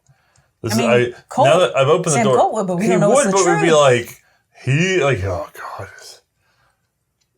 we'd almost need like a color code for the screen, like a border that lit up that's like claims versus provable. Mm-hmm. But Sam Colt has enough story to be worth doing that. And then a probably true. But I don't think anybody else does. No. Not to the degree we did with Browning, not with the media available. Don't forget, a lot of people have already gathered the Browning data too. Mm-hmm. If I want to go grab every patent by Save, I'm going to have to do a lot of digging in the Belgian archives just to make sure. And then it's only going to cover a handful of firearms by comparison. Right. And it's just not a guy that's recognized in the zeitgeist nearly as much. I guess you could maybe do it with a stoner, given the breadth of what was going on there, but that's iffy. It might just hold together better because people are more aware. Sure. But it is tricky. I think Browning is a very unique case, and it was something we certainly did to kind of give us some time and buffer that ultimately didn't give us as much time or buffer as we thought we did because it took longer than I thought. Yeah. And next question kind of ties into that one too. Which gun designer other than Sam Colt would you want to see a good biography of? That very much sounds on, yeah. Why does Kevin hate us? What about the trap episodes pending? So Kevin's whole world collapses every time he leaves town. Yes. It's not Kevin's fault. It's everyone around him. Mm-hmm. And unfortunately, he can't leave town. No. stuff comes undone so that to the point that he cannot leave town. Right. So that's it. Right now it is indefinitely paused. So, Yep. Until we find another co-host that really kind of works with. Yeah. There was a good vibe with that. To be fair to the hand trap series, I know a lot of people enjoyed it. It was the easiest, lightest, cheapest thing we've done, and it still went negative because YouTube showed it to no one. Oh, yeah. I mean, less than 10% of our normal viewership. It did not get bad. much viewership at all. Yeah. So share the hand trap series, what we have, please. I don't think you could ever get YouTube to play that. I don't know why. And then literally there's several questions in a row. Ever going to do more traps? When will the hand trap series continue? We really would like to. Yeah, it was a great morale boost. I loved editing those episodes. We've only had in the past 2 years, we've only had one truly interesting hand trap come in. It was one of the rare early ones that I was looking for. And then we've had a couple modern ones that have been made. Like new hand traps have come in that people are just selling now. Now, I just bought one tonight, actually. I don't know if you know that. I bid on it while we were setting up for this. What? Yeah. It was that. It was we already own it, but the one, so there's a Monarch. I don't have much time, but tell it. Oh, there's a Monarch hand trap. And then I suspected that was then licensed to White Flyer, or they just made a copy of it with a rubber handle. Sure. But I never found one branded that way. I just bought one that was branded that way. But we have it already, but the branding's worn off. And I was like, I can't tell if this is a Monarch that somebody shoved a bicycle handle on. Right. Or if it's intentional. Yeah. This one's branded. So we already had it, but I just got one that's labeled correctly. So you got confirmation. So I'm like, this is definitely what I thought it was. Okay. So now there's an option in which we could get someone into star host. We could get maybe stars to come into town whenever they were here, but that's an option we could consider. The problem is then you have to go out back and forth. It'd be nicer to get like a group of guys and just have them cycle out. Yeah, I agree. But I mean, we could throw a party and have everybody just come do that. But that's going to take time and money too. Yeah. But no, actually, we haven't found any revolutionarily cool hand traps in a while either. I mean, we have that one. But we have filmed less than a third of them. Yes. So, like, we could do another season and maybe even a third season with what we've got here now. There are a number of European designs that I know should exist because we've seen ads for them, and I cannot find them. And it went from me turning up very obscure hand traps left and right to not finding anything. And I think it goes back to dead internet theory in a way, because all of a sudden just everything has dried up. It's really wild. I'm not sure what happened, but people aren't listing stuff like they used to.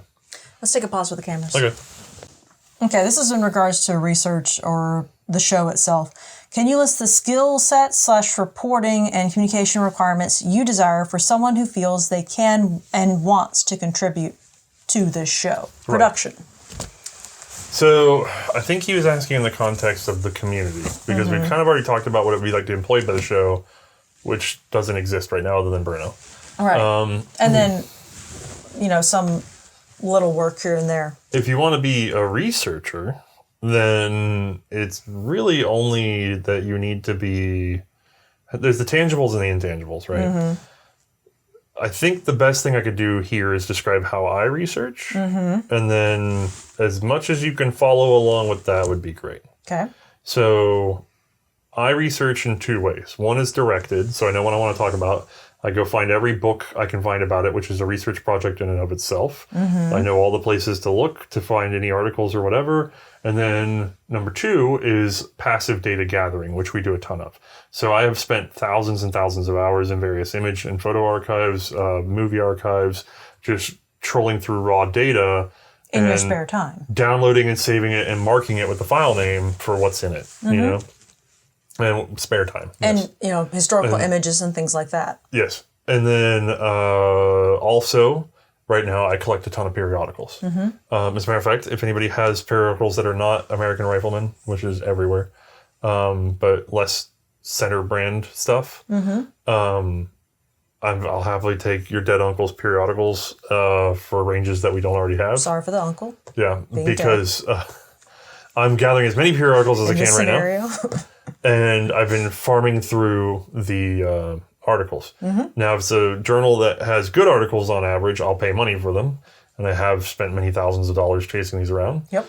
like old gun reports and stuff like that. But then there's also been journals that don't usually have good information. Like, frankly, the gun digests don't have that much. Occasionally there's a good article, but mostly it's a lot of paper for not a lot of data. Right. So those I tend to find either free or for like a couple bucks at the gun show. I'm not going out looking for them.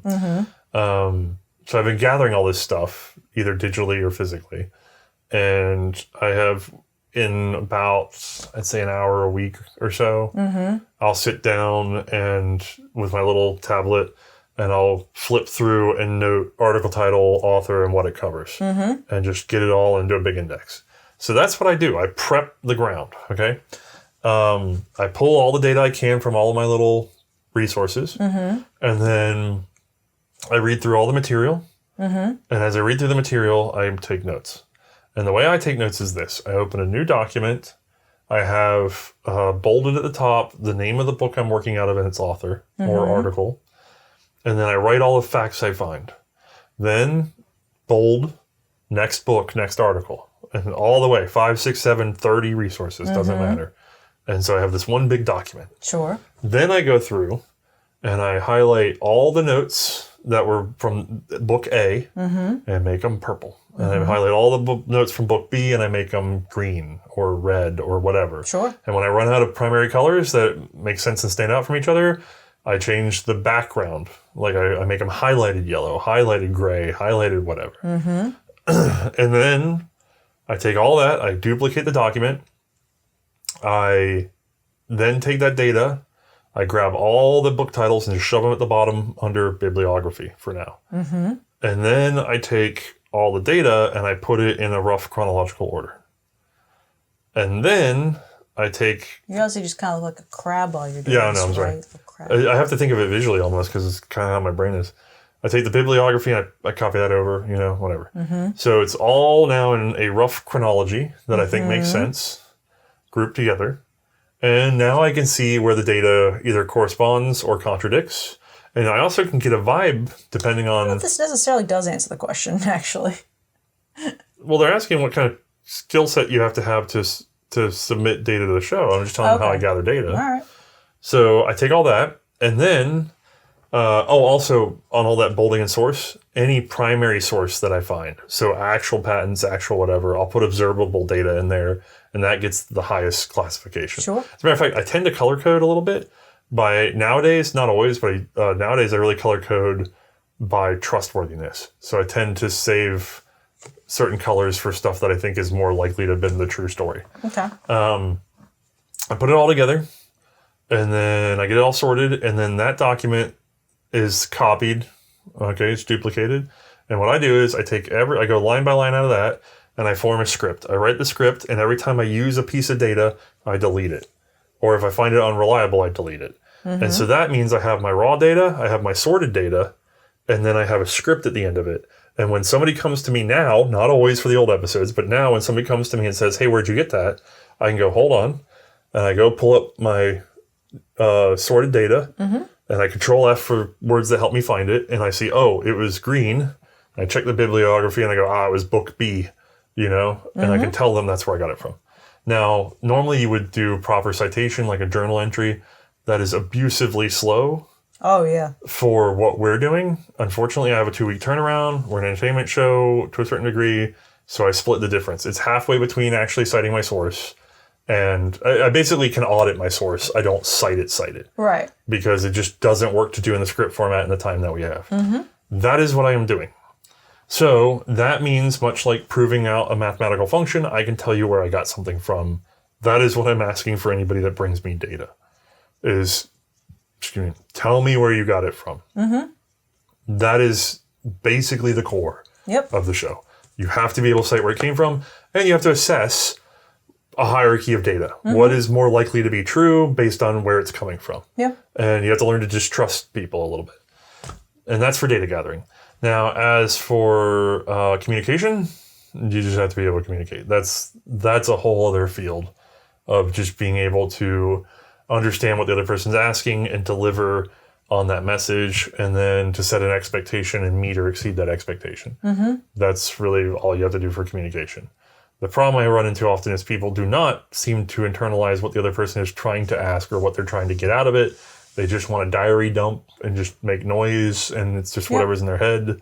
And unfortunately, I'm a man who's constantly laser focused on one thing at a time, but I'm rapidly moving my head from this thing to this thing to this thing. And they're trying to just sort of give me stuff over here. And I have to go, hey man, set it aside until I need it. And there's guys that get it and guys that don't, you know? So that's where it's at. Now, if I had the time for you to work with me, then you could just go nuts and do it all, and I'd just check in on you. I would love it if I was in a position to just review the data that other people were gathering and sort of go, hey, did you check this? Did you check that? Yeah. Oh, I'm sorry. One other thing that's very important about this whole process. While you're reading the books, this is key. I'm sorry, am I boring you to death? A lot. Okay. I don't care. This is really good. I know, it's very good. While you're reading the books, So bored. you let's say I'm reading a book on like the atoms. So when we did the Enfield revolvers, the old ones, the 4.76 quote unquote, Mark right? II. A lot of the data for those guns actually came from the Adams book, because the Adams book happens to mention a number of trials that lead to the Enfield. Those guys did a great job of documenting that, more so than any book on the Enfields, except for some articles I found in a journal, thankfully very rare. When I read the Adams book, this is when this would come into play. Let's say I'm doing the Adams revolvers, and I'm doing my notes, and I see, oh, there's all this stuff about the Enfield, and oh my God, they don't call it a warrant necessarily, or maybe they did, but the point is there's a warrant in action. Oh my God, this gives me a date for the warrant, right? Pass me that water over there. So what you do is, whatever you're doing, even though you're in a hurry, you stop, you go into your folder structure, however you want to structure it. You pop a new document in your, what I call potential episodes is the folder. And you pop a new document, or you find an old document that you already had on Enfield revolvers. You open it up and you say, page whatever, Adams book, author here, and you put in a quick sentence about what was covered. Just you don't have to be detailed, you just say it's in there. And you leave yourself that key, because then later, when I come back and do the Enfield, I go, oh crap, I forgot. There was data about that in here, here, and here. And so now I have 40 odd note files in which when I go to start a new episode, I do all my research and I turn around and I pop open that file and I go, oh, there's 2 more books I need to go read. And I put that data in there. And then boom, it's a little bit more complete. And so that's the other thing you have to do that a lot of people really don't, especially if you want to be a generalist like I am. Now, if you're just doing one topic, you don't have to do that. But generally that helps a lot. Yeah. Sorry, the end. This has been my TED Talk. It was a good TED Talk.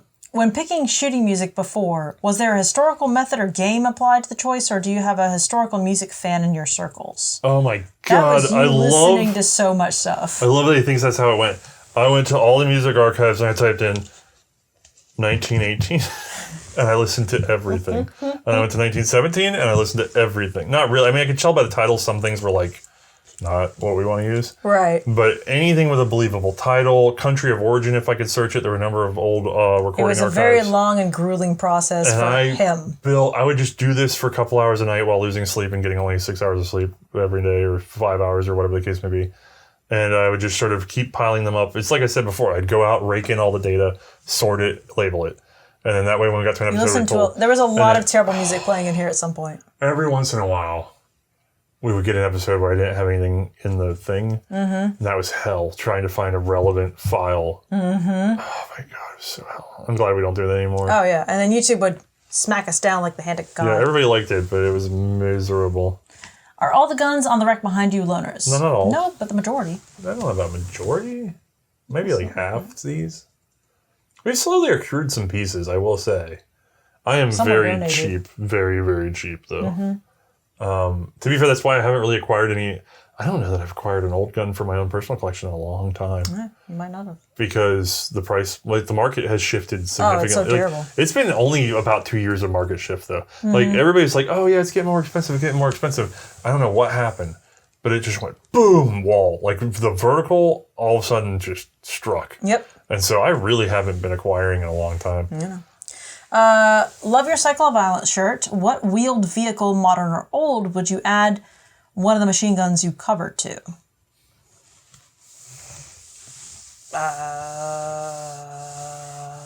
Always like Jeeps. Really? Like on the roll bar mount? Yeah. I always wanted a roll bar mounted Jeep. Something on the Enfield would be funny. The Royal Enfield? Yeah. Because that's pretty rugged looking. You need looking. like a sidecar. Single piston like that. I think... I mean...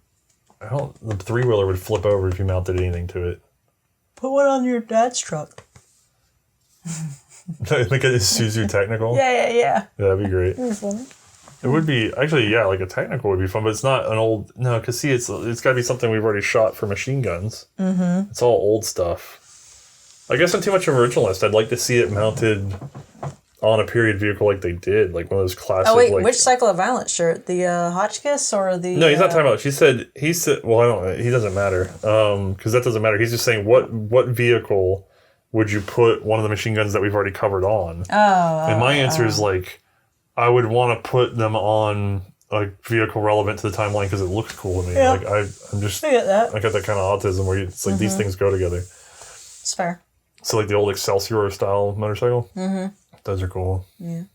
I can't remember. This hand oil pumped. I can't remember. There's some cool motorcycles. There's tons of motorcycle footage. Tons of photos of especially potato diggers. On motorcycles in like New York and stuff because the militia was using them. Wait, the actual potato diggers or they're Marlins? Yeah. Actually, at that point, I don't know. Actually, they could be either one. There, I got them. They might have been Marlins by that point. I got them. Anyway. During Project Lightning, which gun did you enjoy shooting the most, and which one did you dread having to deal with for each test? It's the same gun. Did you love the Lewis gun? Yeah, it's Lewis gun. Why would you dread it? Because that damn thing broke. Eventually. Like, the Lewis gun, I guess maybe not between test to test to test. No. Probably test to test to test. The 0815. The 0815 was probably the most Madsen finicky. Was kind of, it was acting up every once in a while. And Yeah. you can't really tell if it's chambered, so then you have to clear it. Yeah. That was fun. But in general, if we're talking about love and hate, it's the Lewis gun. Yeah. But it's not the Lewis gun's fault design-wise, except for the double feed jam. I still hate that, and There's we'll talk no about real that all good the solution for that. What I don't like about that Lewis gun, and that was loaned to us by Jeff. Sorry, hi Jeff. Hi. And he's Very sweet, man. He's glad he loaned it to us because we chased out all the bugs. But that's the only gun that's ever like actually broken on us. Yes. I'm really trying to think. We repaired it, but we had the 6.5 Vetterli pop, which was a problem. Mm-hmm. But we haven't had anything else, especially nothing that wasn't ours. Knock on wood. Break. Yeah. Thank you. Except for the damn Lewis gun. And it broke so many different ways in the multiple times we borrowed it because the gas system fell apart the first time. Yep, turns out... It was held together by carbon. Carbon was holding it together. Yeah. And then the gas piston had become strained. So it broke... I can't remember. I think it broke a firing pin and then it broke the gas piston. I can't remember the order of operations. Yeah. But in the long run, I ended up replacing both the firing pin and the gas piston on that gun. Yep. Which luckily we had actually already acquired spare pieces for that. No, I went out hunting for them. Oh, I thought we'd already acquired them. No. Hold on. No, he sent us with 2 mainsprings. Right. One of which broke. Right. But he anticipated that. We had the other one. We bought another one to replace the one we broke. Mm-hmm. We bought a piston to replace the one I say we broke. It broke. It wasn't doing anything. I would say maybe we did if we didn't understand how it worked, but I knew how to set that mainspring. You did. So it just gave up the ghost. Your thumb was proof of that for a while. I think the piston, the gas tube being messed up, put some flex on the piston, and it developed a crack over time, or it just was old. A lot of these machine guns just get run hard. Mm-hmm. So we had the firing pin, piston, gas tube at the juncture, and the mainspring break. Mm-hmm. All at different times, not all together. Right. And so these are all parts I had to keep going and buying replacements for. Like crazy. No, we were barely running. I was running that thing, so I would set the spring real tight, fire it, and it would short stroke because I wasn't letting it touch down. Yeah. And then I'd have to, we'd actually use the high speed to help out, and then I'd loosen it up until it was coming back. Because you have to time it in with the ammo you're using. It's basically continuous fire because I would have it come back and it wouldn't bottom out. Mm-hmm. And it would go forward because I had dialed the ammo that well. But that damn gun ate up so many parts. Mm-hmm. It cost me so much money. And I still love it. It's still the best of the light machine guns of that era. Oh, it's still amazing. That we've shot. Now, there's a couple we haven't shot, but yeah. Right. Let's take a pause for the cameras. Yeah. All right, not really for the Q&A episode, but could you put all of the retreads in their own playlist? Well, first of all, this is for the episode. You can put that anywhere. You had to put it there. Yeah. Put it there. What? No, I'm just kidding. I guess he means the rehash episodes? Yeah. That might be really confusing, though. I know, because they'd be out of order. Actually, anybody can create playlists. Yeah, that's true. You can create it on. But I don't know that I want it, because if we do it, it's like we're telling people to watch it. Like, it'll recommend the playlist. Yeah. I don't really want that one confuse recommended. people, so I don't it's know. better to go in order. Yeah. Did you ever get the pile of dirt moved? I did. No. No, he's asking if we did. I moved it from the front to the back.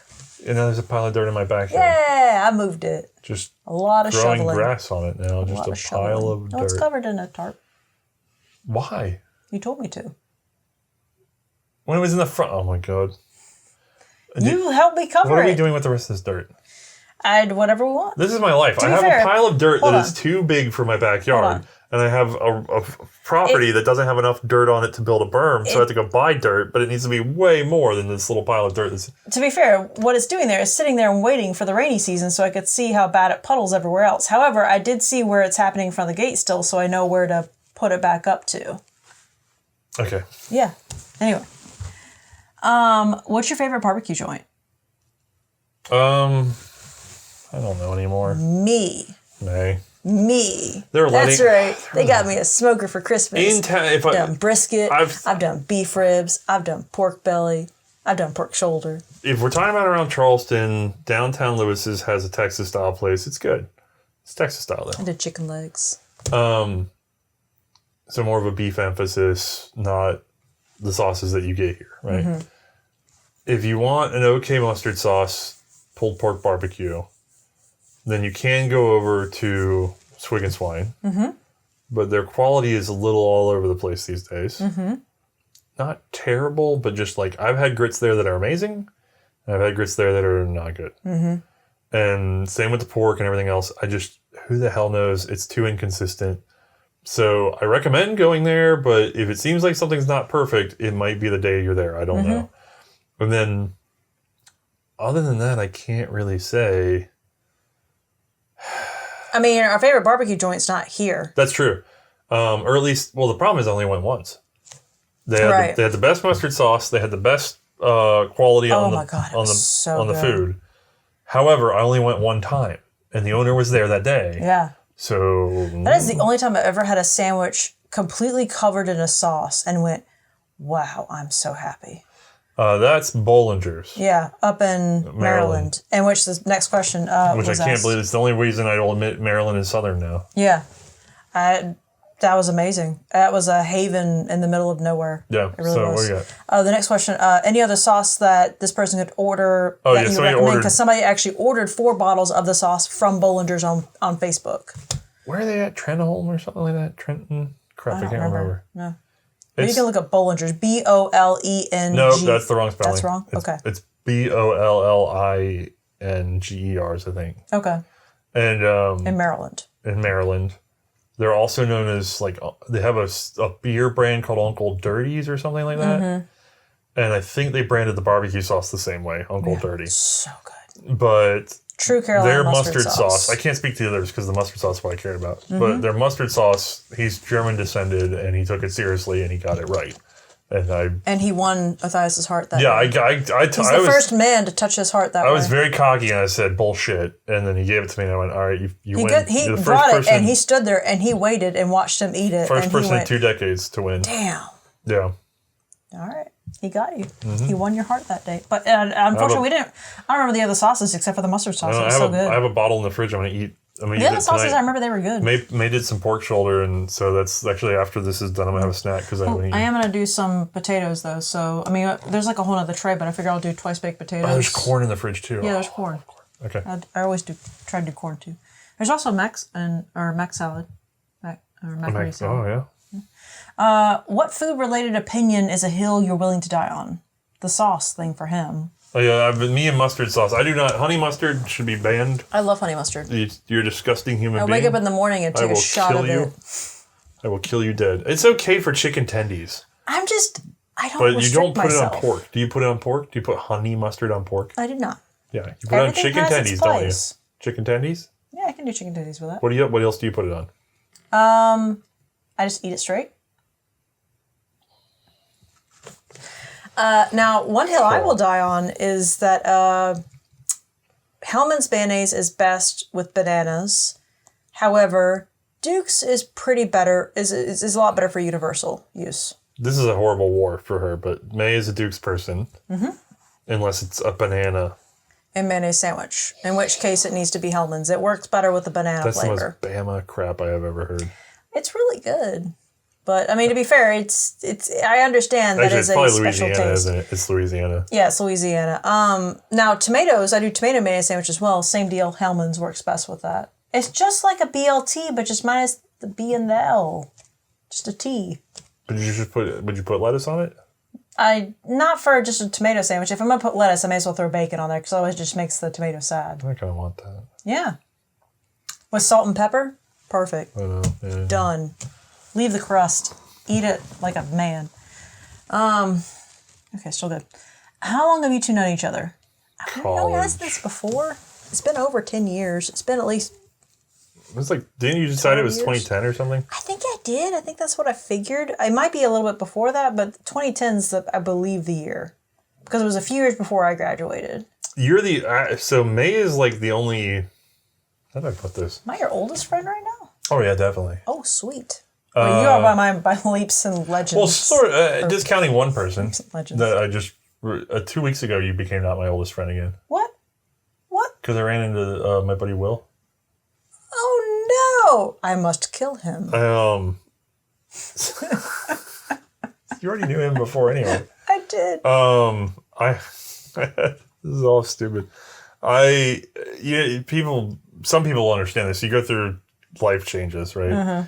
And mine is both tragic and pseudo-personal. My parents were much older. They're both dead. They died while I was fairly young. But one of them was like a matriarch of the people. Yes, but so my father died while I was in early college, so I may never have met him. Mm-hmm. And then my mother died a couple years out of college. It turns out she was keeping everyone together a lot. Yes, and the family scattered. And then on the friends side of things, I came from a small town. At least later on, I came from a small town, but I always went to school at the other town over because I was on a magnet. It's a whole mess.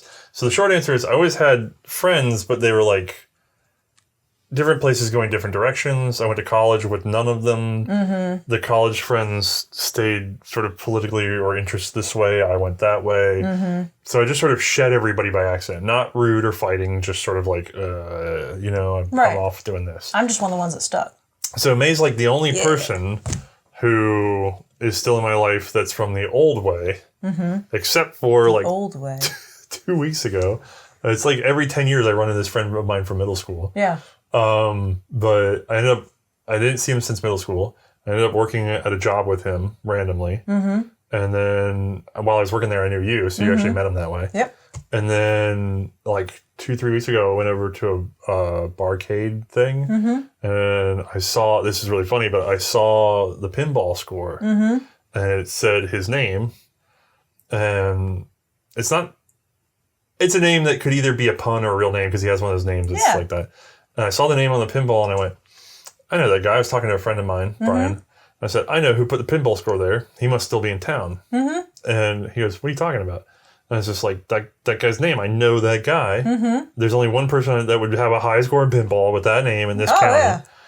And from down the thing, this guy turns out and he goes, are you talking about me? And I looked over and I was just like, oh, snap, because I walked right past him. And he looked over at me and goes, oh, snap. So how you do, bro? It's been 10 years since we've seen each other again. So it was funny. So now I have to earn my place back. That's the only way. Yeah. Look out, buddy. All right. Wait, okay. Hold on. Is that the next question? Okay, yeah. What is the maximum number of push-ups you'd be willing to do in a 48-hour period in exchange for an otherwise gratis... gratis, whatever. Gratis. Free. Yeah, free, thank you. I'm going to say gratis. Not all here right now. Transferable machine gun of your choosing. Do I have to choose something that's available in the market or can I just make shit up? To be fair, it's just, I would just go until I couldn't go. I don't know how many push-ups I can do. I don't know how many push-ups I can do either. Can I train ahead of time? Because I would train really hard. Yeah, make sure that was to be fair, I probably need it anyway. I don't know how many I can do. I don't know how many I can do. You could probably do a good number. Probably Probably several. I'm going to be embarrassed by how few I can do, but I would do them all to the hardest I could. I don't even know how many I could do. I'm sorry. To be fair, I'm just willing to do that. When I was in middle school, I could do 50 pull-ups. I never was a good pull-upper. What does that transfer to push-up, though?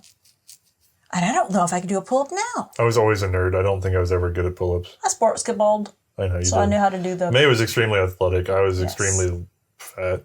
Nah. I was always chubby in my era. Now I'm extremely fat. I've seen your pictures. You weren't extremely fat. No, it's just... But yeah, but it counted back then. Like, back then, that was fat, which is funny because now it's now just I'd be like the thinnest kid in the room. Oh my God. Like, it's so bad. I feel like I as a kid, I was like always the fat kid. And then I look at the fat kids now, I'm like, holy crap. You were not. I'm the thin kid now. Yeah. That was weird. But I mean, I would do a lot. I don't know. I actually don't know the number. The closest you get is to what I ever said my pull-up number was, and then I don't know what that would transfer. Let me tell you this, I would hurt myself. Like, willingly hurt myself. Not even just because it's worth the money or I'm that greedy. I think I would just do it because there's that... At that point, you're determined. It's the pride of being willing to go all out. Because you're kind of talking to people who... I mean, we go all out all the time. We lose sleep all the time. Mm-hmm. We go hard all the time. I did it just 3 days ago. Yeah. I'm going to do it tonight. Oh, yeah. We just went to Virginia and back in a heartbeat, too. Yeah. Like, we left at 7 a.m., which means we got up at 6 a.m., and then we got back here at 4 a.m. That's true. And just on a straight shot, Brian came with us. Yeah. Which was very helpful. Mm-hmm. We have a moratorium on travel, unless it has to do with the studio, and there was a piece that I wanted for the studio that I was looking everywhere for. Original, yes. And it turned up in Virginia, and I went, I'm going to get it. Mm-hmm. And I drove like 14 hours. The guy who met us thought we were weird. We stopped and saw my buddy Jim. Yeah, This is all podcast stuff. I should be doing that.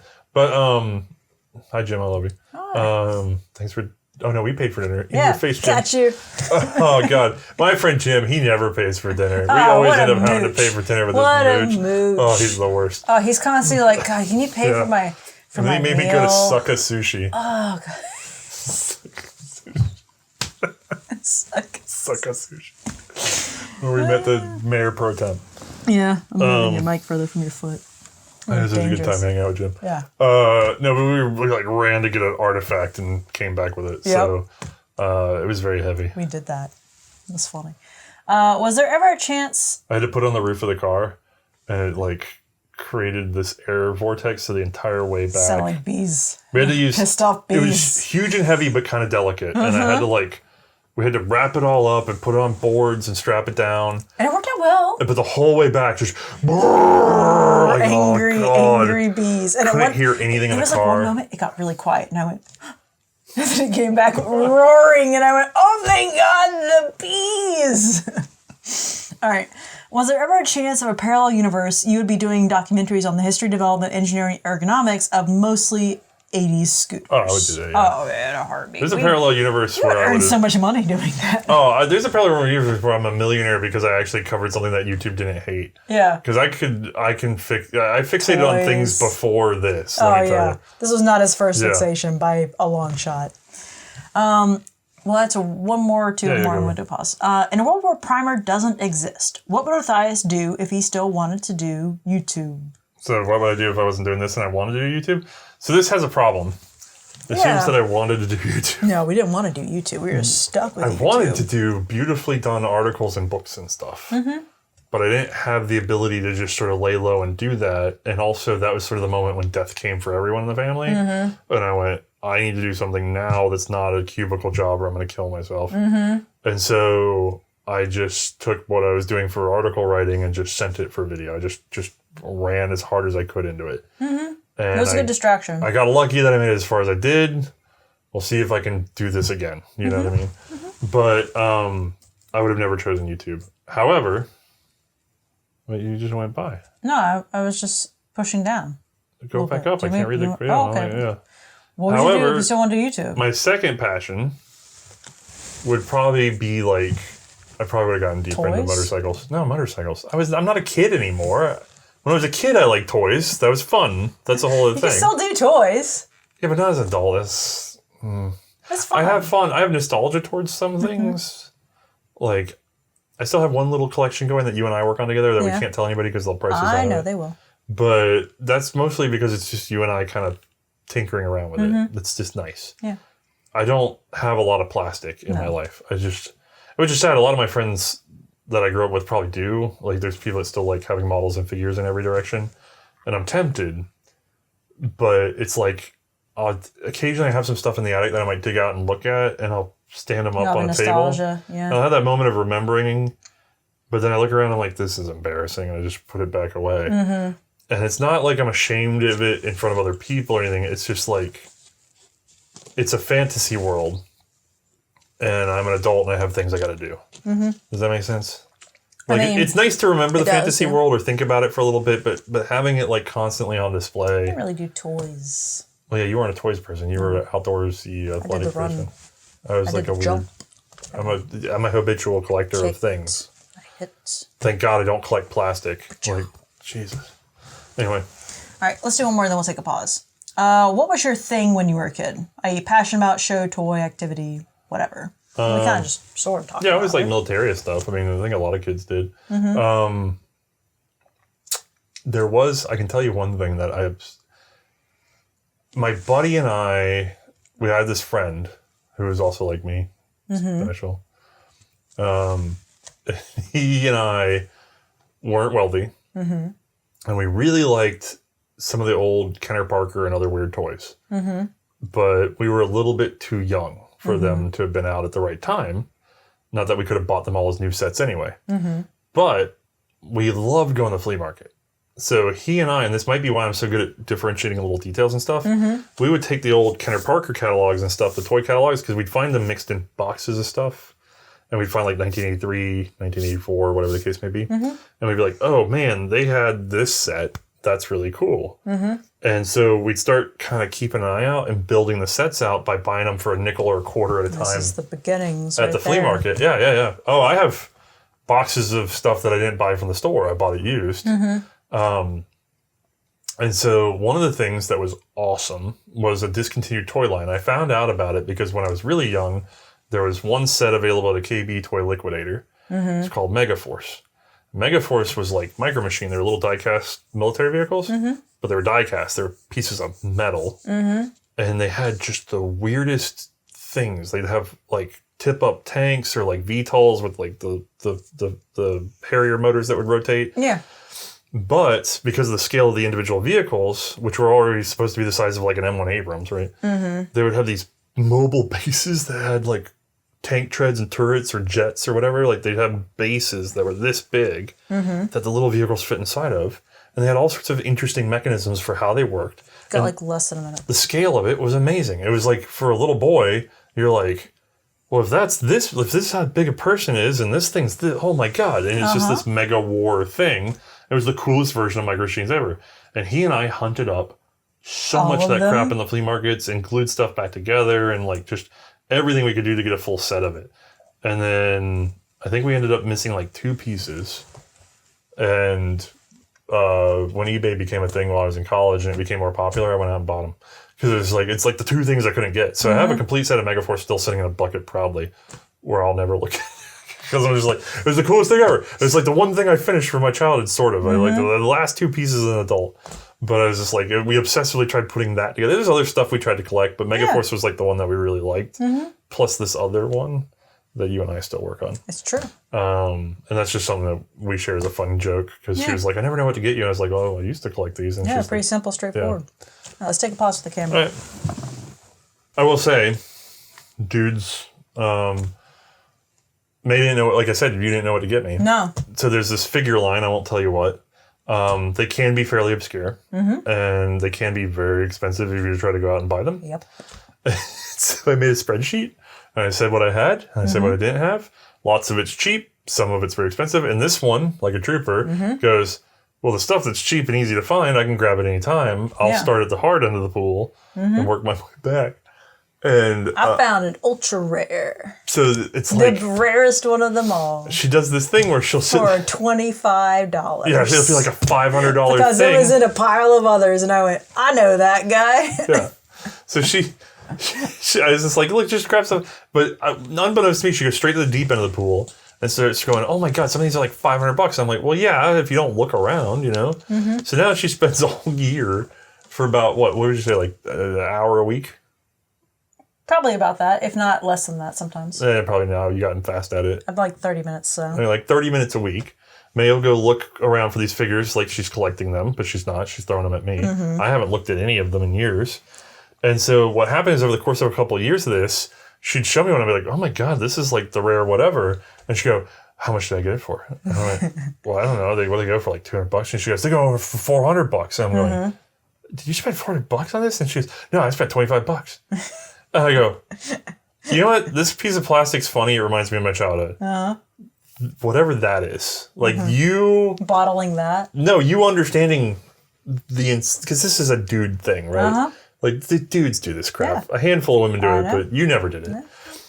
And the worst part is you would never do it for yourself. No, I hated it. I hate doing it for myself. But I did the Pokemon cards and I felt gross after a little bit. And I went, I don't want to do that anymore. But when you do it for me because you like me. Yeah. And you don't spend the money. You only spend the low number. It's satisfaction in getting the deal. And I pass it off to him and be like, guess what I got it for? Like every Christmas I get one or two little guys. And I'm so happy because I hear the present is the whole story about finding the little guy.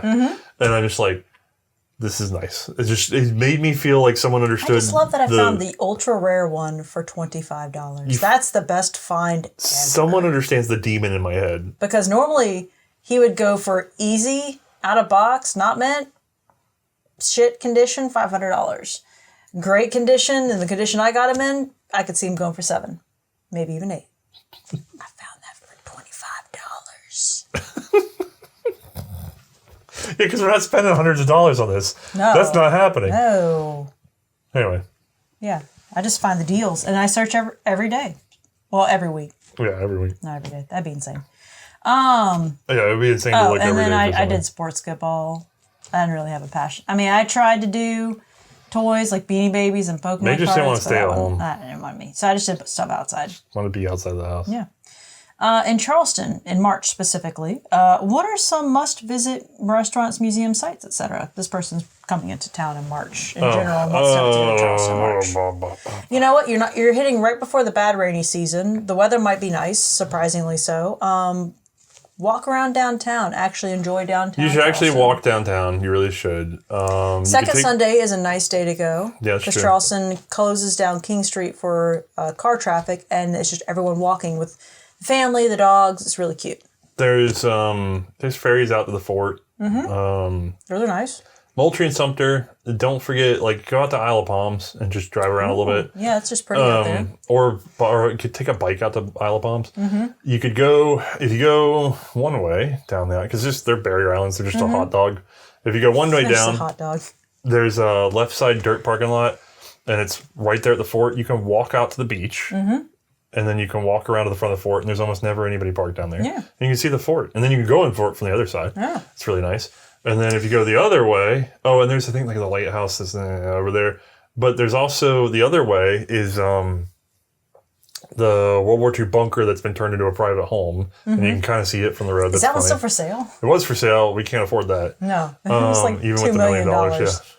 And then I think it's like 4 or something. Okay, $5 million. I would love to own a World War II bunker on the beach. It was well done. They had renovated the inside very well. And then if you go further up, there's a little area to get drinks and stuff. There's a place now. I don't know if it was there last year. Things change so fast around here. There's a smoothie bar. Not a smoothie bar, but it's a bar that has smoothies. What was the name of that place? This is so specific. I don't know what the hell it's I don't know. I can't think of the name of it, but they have I got nothing. Miami Vice themed smoothies.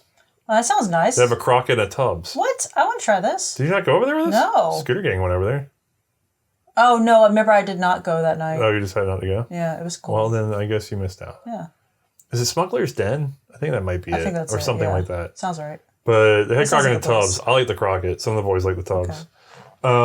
Edisto Gardens are nice. Kaka's wonderful. Cypress Gardens is nice, but I haven't been there in years, so I don't know. I heard there might have been some damage or setbacks. Not sure. There's Charleston Tea Plantation. Yeah, but I don't think they're as involved as they used to be, are they? I don't know. They still do tours and stuff. Oh, okay, good. Yeah, Charleston. It smells amazing. They just don't have the whole festival. I don't know if it smells amazing in March though. I don't know. I don't know tea. Okay. I don't know tea. I just know it makes good ice cream. You can look up any number of the plantations. They're all gorgeously laid out. Then we mentioned the barbecue, sort of. Food-wise, that's good is there's a little hole in the wall in a cinder block building on Old 61 called the Mason Jar. And they have good Southern food. If you're in Mount Pleasant, technically the last time I was there, Page's Ochre Grill had good Southern food, but they've gotten really big. And it's like a whole to-do to go there. I haven't been there in years now. And honestly, the scale's so bad I haven't been in there, and I couldn't tell you if the food's still good or not. It used to be good until it blew up, and then now I couldn't tell you because I haven't been in there because it blew up, and I can't get in there. Then, let me think. Probably the best steak in town is Montana's. Oh yeah, Montana's. But that's all the way up so in Red good. Bank. That's like two cities up. Delicious steak. I would eat there. It's technically every not day. Charleston at all. It's like, and then I'd never poop again. Is it in Somerville or Monk's Corner or Goose It's in Creek? Monk's Corner. It's sort of in that trifecta. I don't know. But Montana's steakhouses are really good. They're really good. And they're really friendly. I like those guys. The owner's a sweetheart. If you want it cooked blue, they'll cook it blue. And then, of course, there's all the usual stuff. Like, the museums are the museums. I haven't actually been in them in a while. They're sort of Civil War focused. And walking through the College of Charleston campus is kind of pretty with the cistern and everything. That's true. The trees with the hanging Spanish moss. Really Stay away pretty. from the MUSC campus. It's just a mess. Yeah.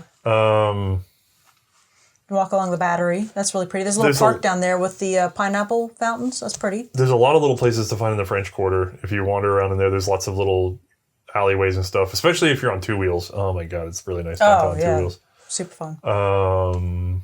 I guess that's really it. Be prepared to walk a lot. Take some magnesium.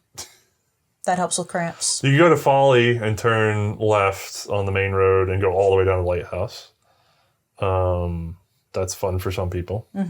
And then I can't remember. That's a lot of stuff. Honestly, if you're in the area and you just want to take it easy, but you're willing to spend a little money, Kiowa and Seabrook are very nice, like uppity places. But God, they're pleasant. They're just pleasant.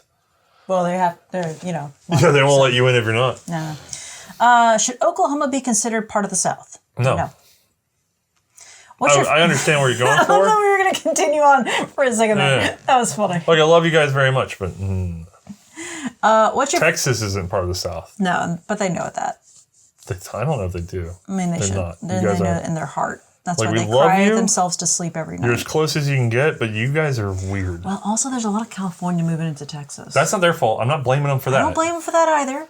But I'm just saying. But now they've they've tainted. always been weird cousins. Yeah, that's fair. Y'all know we can't tell the difference between y'all and Oklahoma, right? Oh, don't say that. That's pretty We can't rude. tell the difference. That's pretty rude. Sorry, I'm just looking at the batteries. Okay. What's your favorite Japanese motorcycle of the 1980s? Go.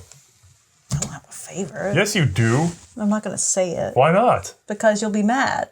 Wait, You'll what? be mad I'm going to say the Honda Custom 750 Why would I be mad? because Why am I mad? you'd be furious because then I don't really have that one running right now. No, but still, we have it. We just got to get with all this extra time we have. That We one's just got to clean it still up. road like glass for me. That's honestly not even, I can't even think of, for me it's hard to say a favorite firearm, a favorite motorcycle, a favorite. That's not true. Game. You just said it. She Hold on. loves the CB. It's hard for me to say that if I haven't experienced it. So I can't really do theoreticals very well because I'm more of a hands-on kind of person. That's right. So I can't think of an amazing whatever bike that I would love to own because it looks rad or it seems like it'd be fun to ride, but I just can't do that all the very bikes well. she's ridden, she likes her CB 750C. That's still the best. And then, unfortunately, it's sitting there rotting at the moment because we haven't had any time to go Well, it's back in the and shed, rebuild yes. the head. So I think I like my GL 1100. It's been pulled apart for 5 years, but it's still been my favorite bike. That low center of gravity, that weirdness. I had a naked, not a fairing bike, but I had a Goldwing 1100 naked, and I love that bike. But it's still sitting in the garage waiting for me to have time to put it back together. Just as a timestamp, we started this around, what was it, 6:30 something? It is now 12:43 That's not a.m. So it's been Well, we about took breaks it's to another walk 6 the dog hours. and I pee know, and stuff. we did. I'm just putting it out there for people to know where we're at in our insanity. We do these from start to finish. So this is It's like oh, and then somebody this said, is a gauntlet. "What's a cool motorcycle that I like?" Is there any other one you want to mention that you like? I like a lot. Well, to be fair, I'm a bike collector in a certain way. I don't have any money for it now, but It used to be back in the day you could collect them really cheap. well, I bought up a KZ 1100 for like $700. I bought up like a GL 1100 for $800. This is like over a decade ago. It's not over a decade, was it? Yeah. Anyway, I bought up. The only one I spent any real money on is a GS 1100 Suzuki because I wanted the 1980. It was like they only had that body style for 2 years and they only had the instrument panel for 1 year. It is beautiful. And I got it and it's smoking hot and it's the only one running right now. So, hooray. Mm-hmm. Although it's trying not to run. It's gonna give me trouble eventually. It's gonna fight you a little bit. And, but I got to get my GL 1100 running in time for the other one to break down so I have a bike. And then I don't know if you guys noticed, I like supers. Mm-hmm. So what I'd love to have, but I'll probably never be able to afford. And also my KZ is not rebuilt at all yet. Mm-hmm. Like it was the paint. Your hair's doing a peacock thing. There you go. Paint was ruined on it. The front fork, I could never get it right. The motor ran great. And then I just haven't gone back and rebuilt the front fork seals. Now I need to service the motor, do the carbs. And then I'd have to get the whole thing repainted. But if I could, it'd be a beautiful KZ 1100. I keep being tempted because lately I've seen some of the KZ 1000P police bikes going up for sale. And they're reasonably-ish priced. Mm-hmm. But I ain't got it. And I don't have the room anyway. But I would love to have one of those KZ 1000Ps. That'd be funny. I know. And then the one I don't have, because I want Big 4. That was my goal, is to have an 1100 from the Big 4. Mm-hmm. And what I'm missing is, if anybody can figure it out, is Yamaha. Mm-hmm. And the problem with that is I don't want the ugly XS. Like the XS 1100 sort of stopped right there at 80. So you can find a 79 and 78, but I want an 80 because I want the early 80s. Mm-hmm. And then there's also the Midnight Special, which is awesome, but only in the way that, like, in a little boy way from the 80s, because it's like a blacked out bike with gold on it. But the problem is the exhaust pipes. So I would love to have a Midnight Special, but I'm not rich enough to have one because Yamaha used this very specific black chrome that, as far as I know, nobody replicates well. Mm-hmm. So even if you have the factory pipes, the minute they have a failure of the chrome, you're effed. It looks like crap. And replacement pipes don't look right. So, so instead of the Midnight Special, I could get like a really late XS 1100 pure. Yeah. But then I don't have the difference in the styling. It's just more like another UJM. I don't know. And also Yamahas aren't as common, so I just haven't found one. Sure. Like, she has an XS 750 triple that she was using as a rider for now, but she's just really playing with it until she gets her custom back together. Mm-hmm. But pretty much. Can you post a picture of the infamous scooter gang in action for us? Did we decide if we're going to do that? I don't know. I think it's if I can remember to do that. Okay, if you remember to do it in the editing somehow. To be fair, it depends on when I'm editing this. I may be a bit late. I don't know yet. Yeah. Because I'm editing this all today, which is when it's releasing. Hello, patrons. What would be your perfect scooter build? The factory. Yeah, we typically like factory. We go factory. Because it's not like everything else. Like, it's, we're going for like the vibe of that period. I mean, if I wanted to just build one, I would just buy like a Bergman and Rip shit. You know what I mean? Like a 650 Bergman. They're cool. But scooter gang is supposed to be like go slow and have like a good vibe. There's a lot of Japanese customs where they slam them and stuff, and those are pretty cool.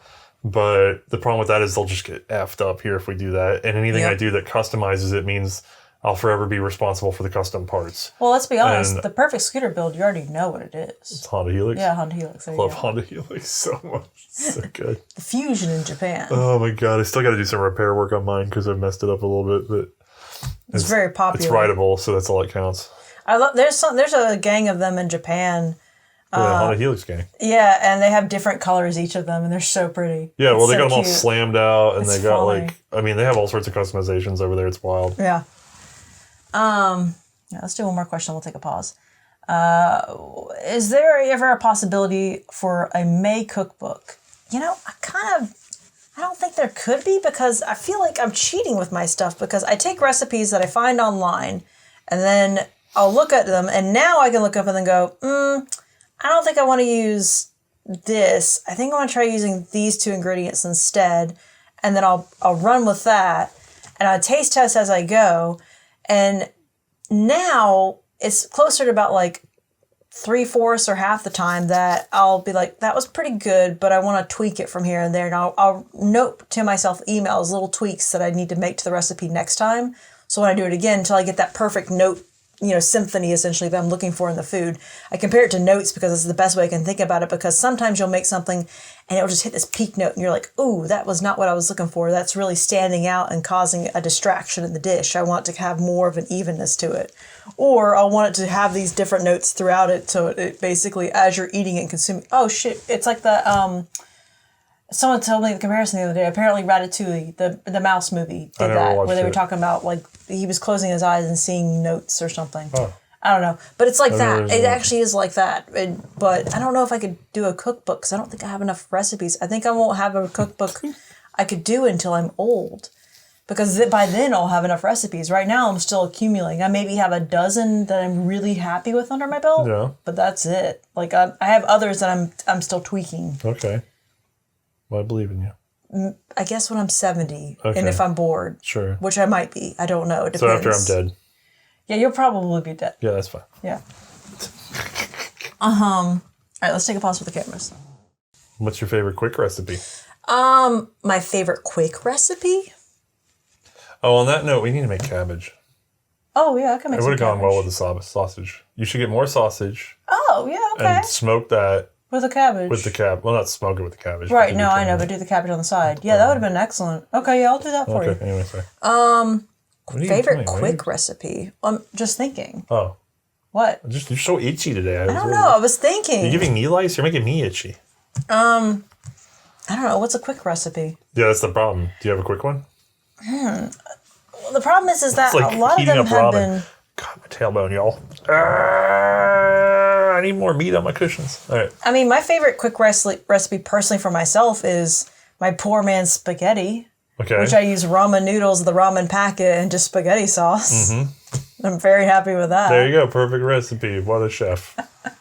You don't really have a quick recipe, though. I don't really... I mean, you would sear some steaks real quick.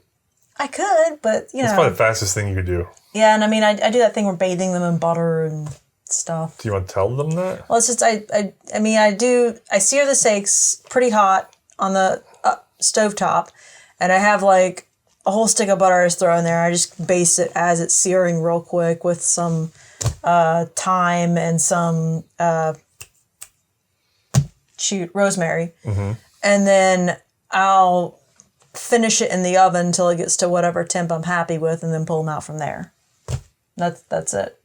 That's a quick recipe. I mean, I don't really have quick. I have a quick recipe. What? Popcorn. You do have a good popcorn. Yeah. You do a mean popcorn. I pop the popcorn, dealer's choice. Then I put it in a big bowl. And then I add a little extra salt, because ours isn't salted enough. Mm-hmm. And then I melt some butter. Mm-hmm. I throw that on there. Mm-hmm. And I use furikake, which is rice seasoning? Seasoning for rice, and there's different types, but I use the kind that's heavy on the seaweed nori cut up with the little, I forget what, like sesame seeds. Yeah. So I use that, and that gives it kind of an earthy taste. Mm-hmm.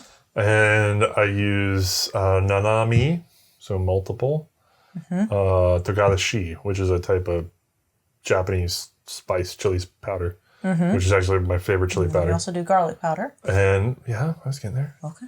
And I use garlic powder. Mix it a little bit, just a little bit, otherwise it'll fall off. You gotta kind of like zhuzh it. Yeah, like a hair zhuzh. Yeah, and then I give it to May. Oh my God, she's so happy. Good. It's so good.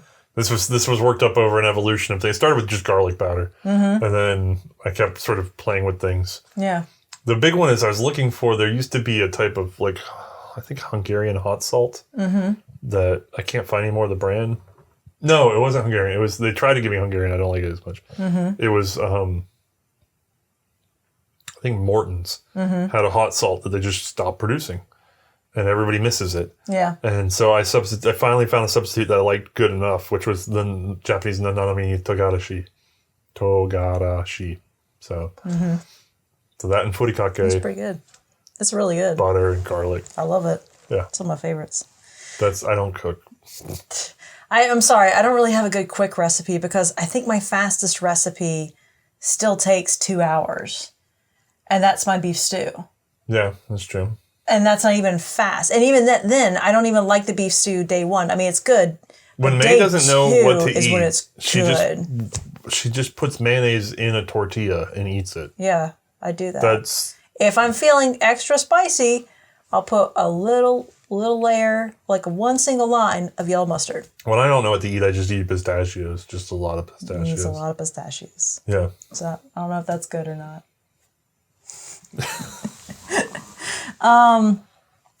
Do you want to oh my God.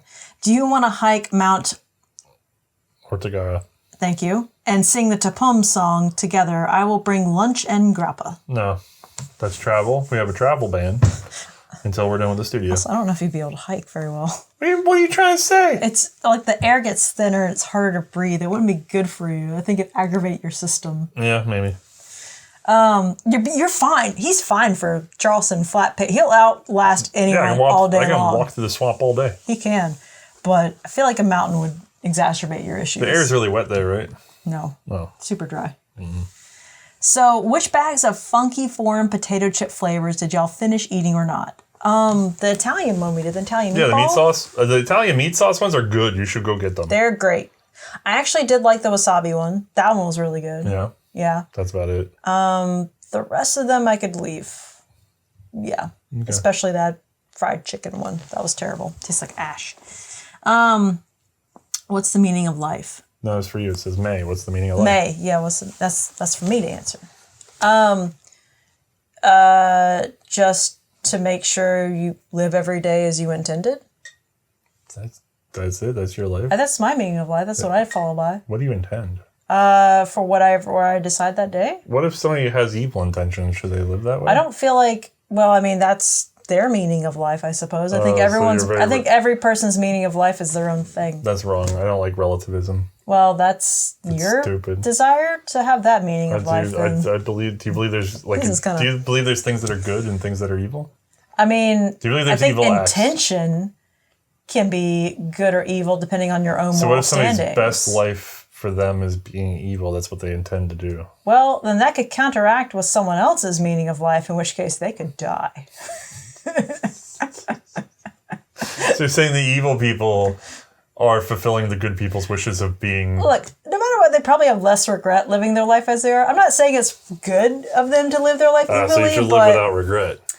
No, because regret is also a good lesson, so I don't feel like you could necessarily live without regret. I know lots of people who live without regret. I keep staring at over here. I'm looking at the monitor for a second. I'm looking at the time. Okay. I'm looking at my... I thought you were looking at your little... I know lots of people who live without regret. Okay. Because they don't give an F. And I hate them. Because they annoy the crap out of me. That's fair. Well, that's why you need to have your own moral standards and that you abide by personally. You need a code of ethics, essentially, that you stand by as a human being. I feel like, weirdly, as I get older, I believe more in like an objective morality. Well, that's down there now. Is that weird? Like, the older I get, the more I'm like, no, wait a second. I made a series of decisions. There's that... experience matters a lot. What's that thing where the saying you have two wolves inside of you? Everybody makes fun of it. The rest of your water. What? The people make fun of the saying that there's two wolves inside of you. I thought there were three and there was a moon. No, it's two. It's different. There's two wolves inside of you.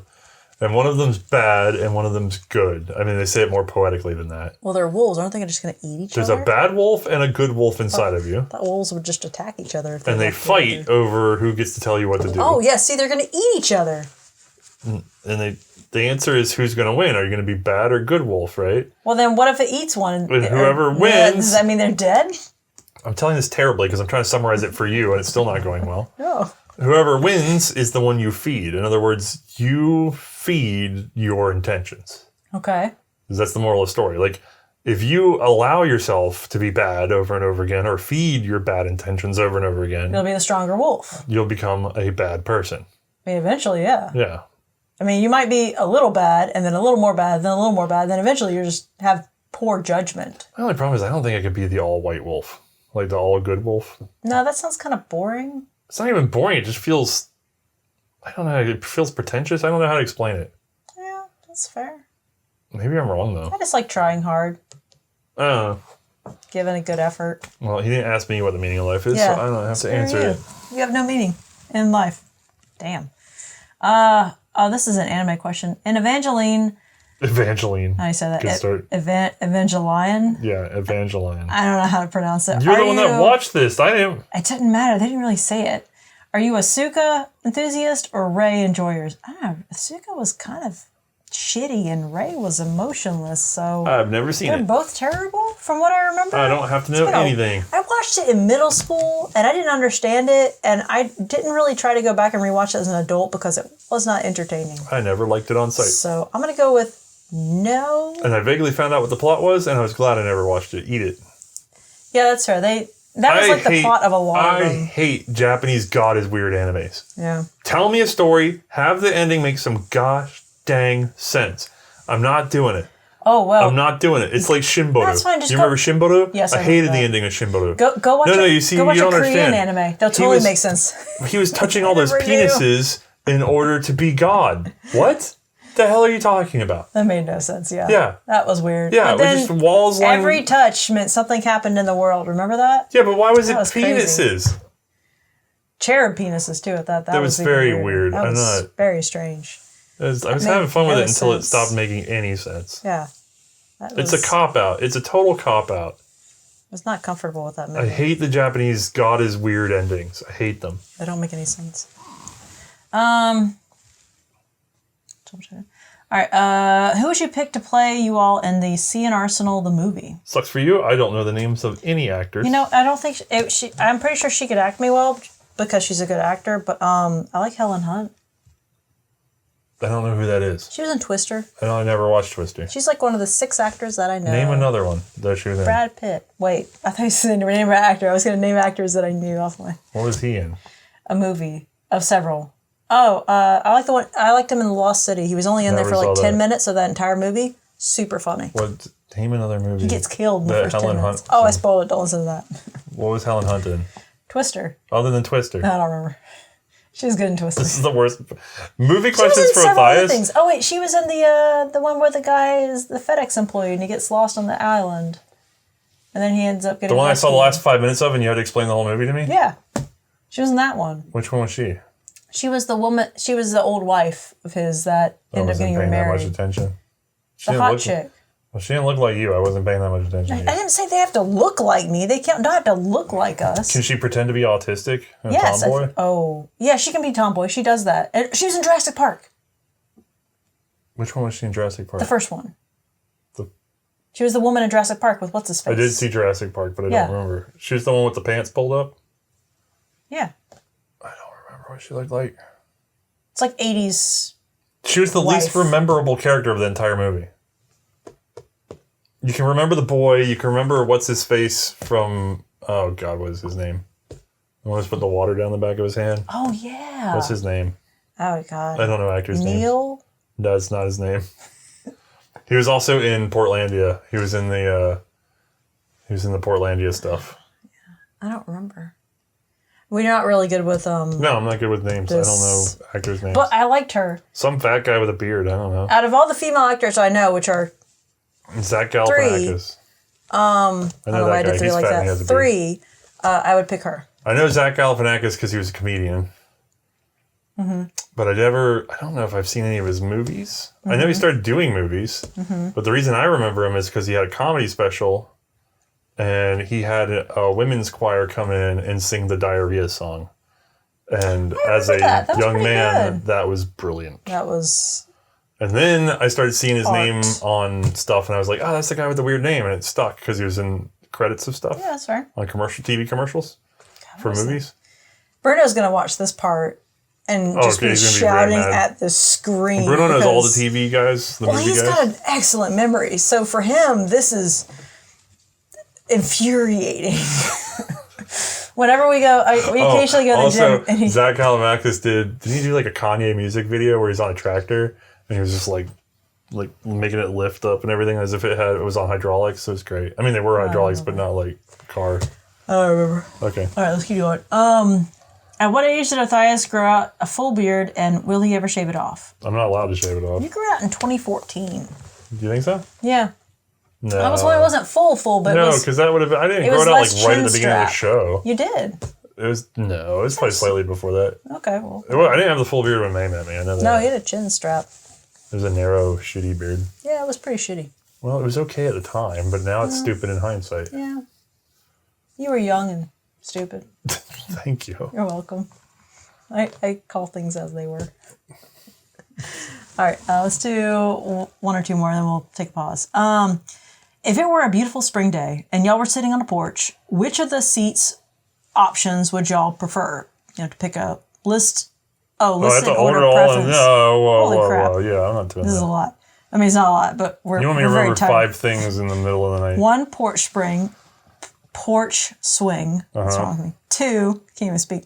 Standard rocking chair. 3, bench. 4, Adirondack chair. 5, one of those rocking, swinging benches that are suspended from the base. I thought that was porch swing. No, it's just like a lower... It's like that seat that Doc has in the corner of his house with the stool that matches. Yeah, okay. First of all, he didn't name joggling boards, so not Southern. I like the Adirondack chair. I would pick that. Number then 1? Rocking chair. No, number 4. Number 2. No, what's the first one? The first one's porch swing. No, what's the most Oh my God, this is like who's on first. Which is your favorite thing? Adirondack chair. Incorrect. Keep going. And then I would pick standard rocking chair. Okay. And then I would pick probably the porch swing, and then the 5th one with that weird rocking bench, and then number 3 a bench. Anything that's stationary.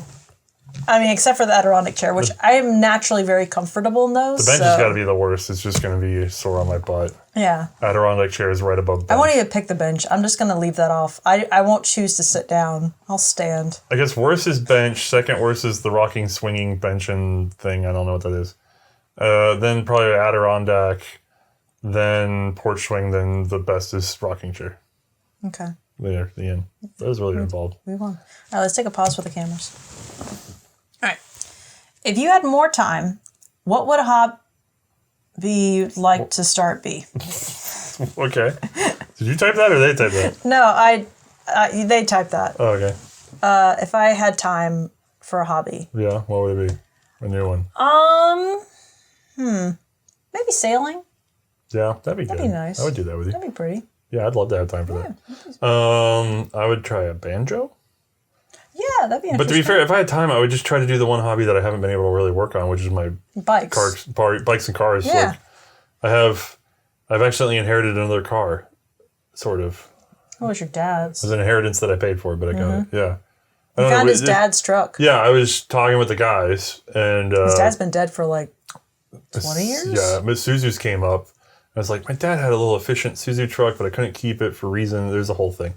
And I was trying to show them the paint job on it, and I found an auction that was 8 months old, and it had the same paint job as my dad's truck, but way more beat up now. Mm-hmm. And I was showing it to the guys, and then I saw a dent on the side, and I went, wait a second, recovered memory, because my mother had wrecked it right after he died.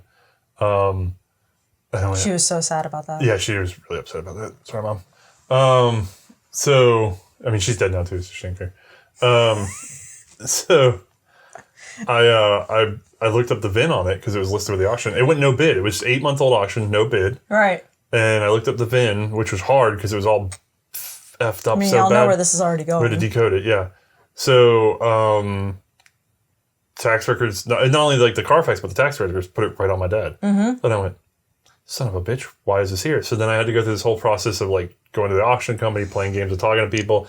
Long story short, I tracked it down. It had not sold because the day it went to auction, it decided not to run right for the first time. Mm-hmm. And it just wasn't running right. And so the guy was just like, well, I'm not selling it for crap. I'll just pull it, do a little motor work, and I'll sell it again. Yep. So then I asked him on the phone, I was like, well, what were you trying to get for it? And he's like, well, if I could get the dang motor to run right, I'd ask $1,500. I went, I'll give you the $1,500 now. He was like, well, okay. So then I went and got it. And now it's at my buddy Brandon's house because he's a mechanic. Yeah. And then he was like, yeah, I'll work on it for you. And then he looked at it and he went, there's a lot missing. And I went, we're going to have to find a parts car. And I don't have any money or time right now. So now it's just sitting there waiting for me to find a parts car. Oh, we got to get the title put over in your name. That's true.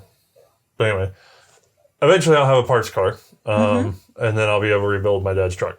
But yeah, as somebody that inherited no property. Yeah. No car, no nothing, you know. House was gone, you know. It was very nice to have a large object from my childhood returned to me because it was just like Oh my God, something proves that I existed before like Also, 2002. It's really funny when he stands next to it because he's like a head and shoulders above Oh, it's a little Isuzu truck. Yeah. Like it's a little Isuzu pickup. Yeah. They weren't calling them pups by then, but it's a pup. You know. I still don't know how you're going to fit in it other than... You sit down. Yeah, but I feel like that's... I don't know where your knees are going to go. I'll fit in it fine once I sit down. I'm so worried. I just can't sit in it now because it's rancid in there. All right, next question. Noodle Thunderdome. For the rest of your life, only one type of noodle can be consumed. What type of noodle is it? Easy. Egg. Probably like a rice noodle. That sounds weird, but it's the most flexible, and I can share it with people that don't eat wheat. That's really sweet. Damn you. I just love egg noodles. That's and if fine. I You're had to allowed be egg. without egg noodles the rest of my life, I'd be a little sad. It's like if I could only consume one meat for the rest of my life, it would have to be steak. Pad see ew. I do love pad see ew. Yeah. Pad see ew is really good. All right. Do you prefer your grits savory or sweet? What is What wrong is with that you? question? What does that mean? Sweet. I don't understand. If you don't eat grits, which is suspicious in general, I agree, do you put your gravy on top of your biscuits or do you crumble your biscuit into your gravy? What is going on with these questions? First of all, these are two questions. And second of all, you're asking one normal thing. Like, do you wipe your butt or do you stick a hose all the way up your butt and then pull it out slowly? You're asking a question that one thing is normal. I mean, I guess maybe somebody would use a bidet, fine, whatever. But you're asking an insane question next to a normal question. What do you mean sweet grits? And who the hell is crumbling biscuits into gravy? What world is this? What is going on? Is this what Yankees do? Who is this? Gravy goes on top of biscuits, in case you couldn't tell. Yeah, on and top. The grits are savory, preferably with shrimp. I don't know what that means, savory. They're grits. I'm thinking You get the grits. shrimp and grits is what I'm thinking of. Yeah, but that's more that's a savory. separate thing. Right. He's just asking grits. Yeah, grits and drill just You grits. get grits. You put salt. Let's say they're no. You put Stop. some salt. Let's say you were handed. Some pepper. Are you done? I'm going somewhere and you're getting ahead of me. Okay. You go to the diner. They give you the shittiest grits they got. Yeah. Like the most baseline, awful They should grits. not be watery. They should not be watery. No matter how awful they are, they should not be watery. That's a good point. They're kind of too firm. Screw it, right? Yeah. Now, what do you do? By the way, survival mechanism for people that aren't from the South, and they get the bad grits at the diner.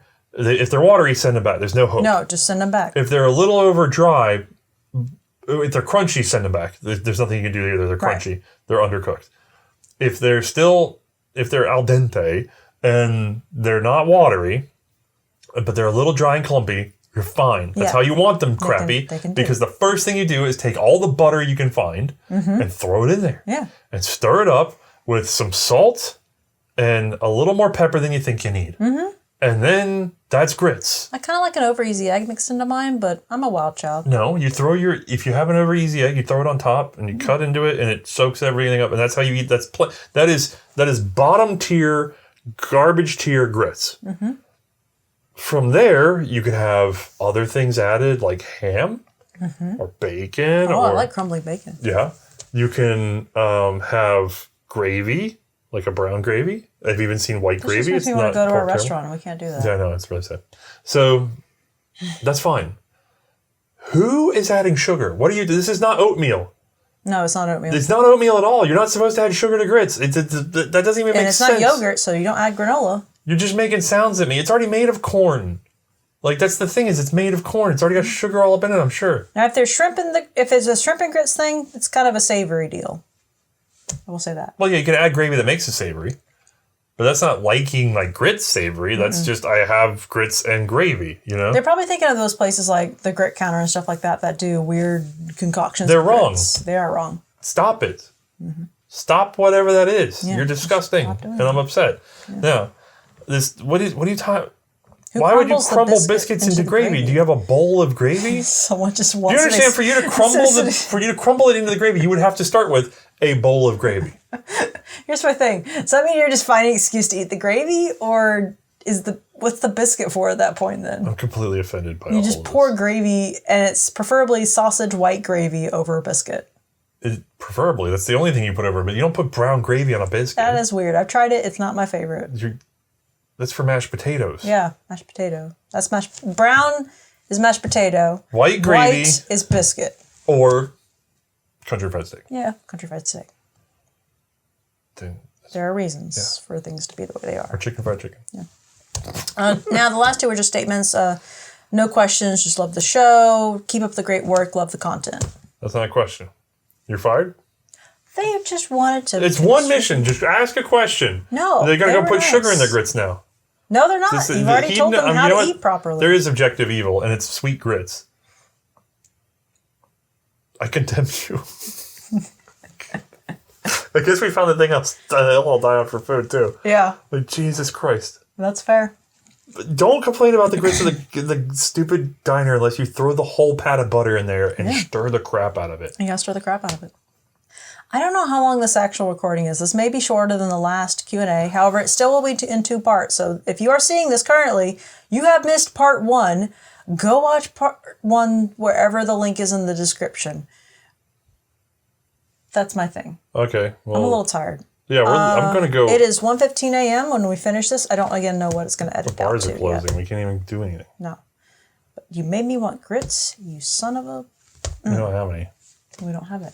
Nothing's open late anymore because we can't do that as a society. You know, I do have terrible 5-minute grits. Taxes go up. Nothing's open 24 hours. I've got the terrible 5-minute grits. I can do that. Yeah. I might make a batch of grits. I'm eating some... I'm going to eat some smoked sausage. Okay. That sounds like a plan. All right. Well, I'm eating late at night, which I shouldn't do, but I'm hungry. Goodbye. So, anyone, again, these were patron-asked questions. Patrons, thank you so much for the support. We really appreciate it. If you have any questions on the donations and stuff like that, link right here on your screen. It's also in the description. For those of you who are not patrons or confused about this whole constant rambling about redoing the show, I just want to make something clear. I'm not trying to oversell this as if we're doing some grandiose thing that took 100 hours to put... Well, I shouldn't say that. It did take 100 hours. We're not doing some grandiose thing that took 500 hours to put into place. The problem is May and I already work on average a 70-hour work week, and we're trying to squeeze in another 10 hours, 5, 10, 15 hours a week, depending on the week, to put on the studio thing. For both the physical and the digital. Right. So when you're trying to put in 200 hours of construction and another 200 hours of design, and you can only do 10 hours a week if everything goes right, and many weeks it doesn't, it's just taking us a long time to get there. That's why there's a possibility we may take a break in the future for a month to kind of get things on track and done. Yeah. So there may be a gap in the programming. I'm sorry. It's not going to be right away, though. We have an actual episode for after this. Right. But you guys get the idea. Yep. Thank you, everyone, again for the support. We hope you enjoyed this Q&A marathon that we do. We will do it again next year. So if you missed out this time, just become a patron and you can add to the next one. Thank you. Goodbye. I love you. Bye.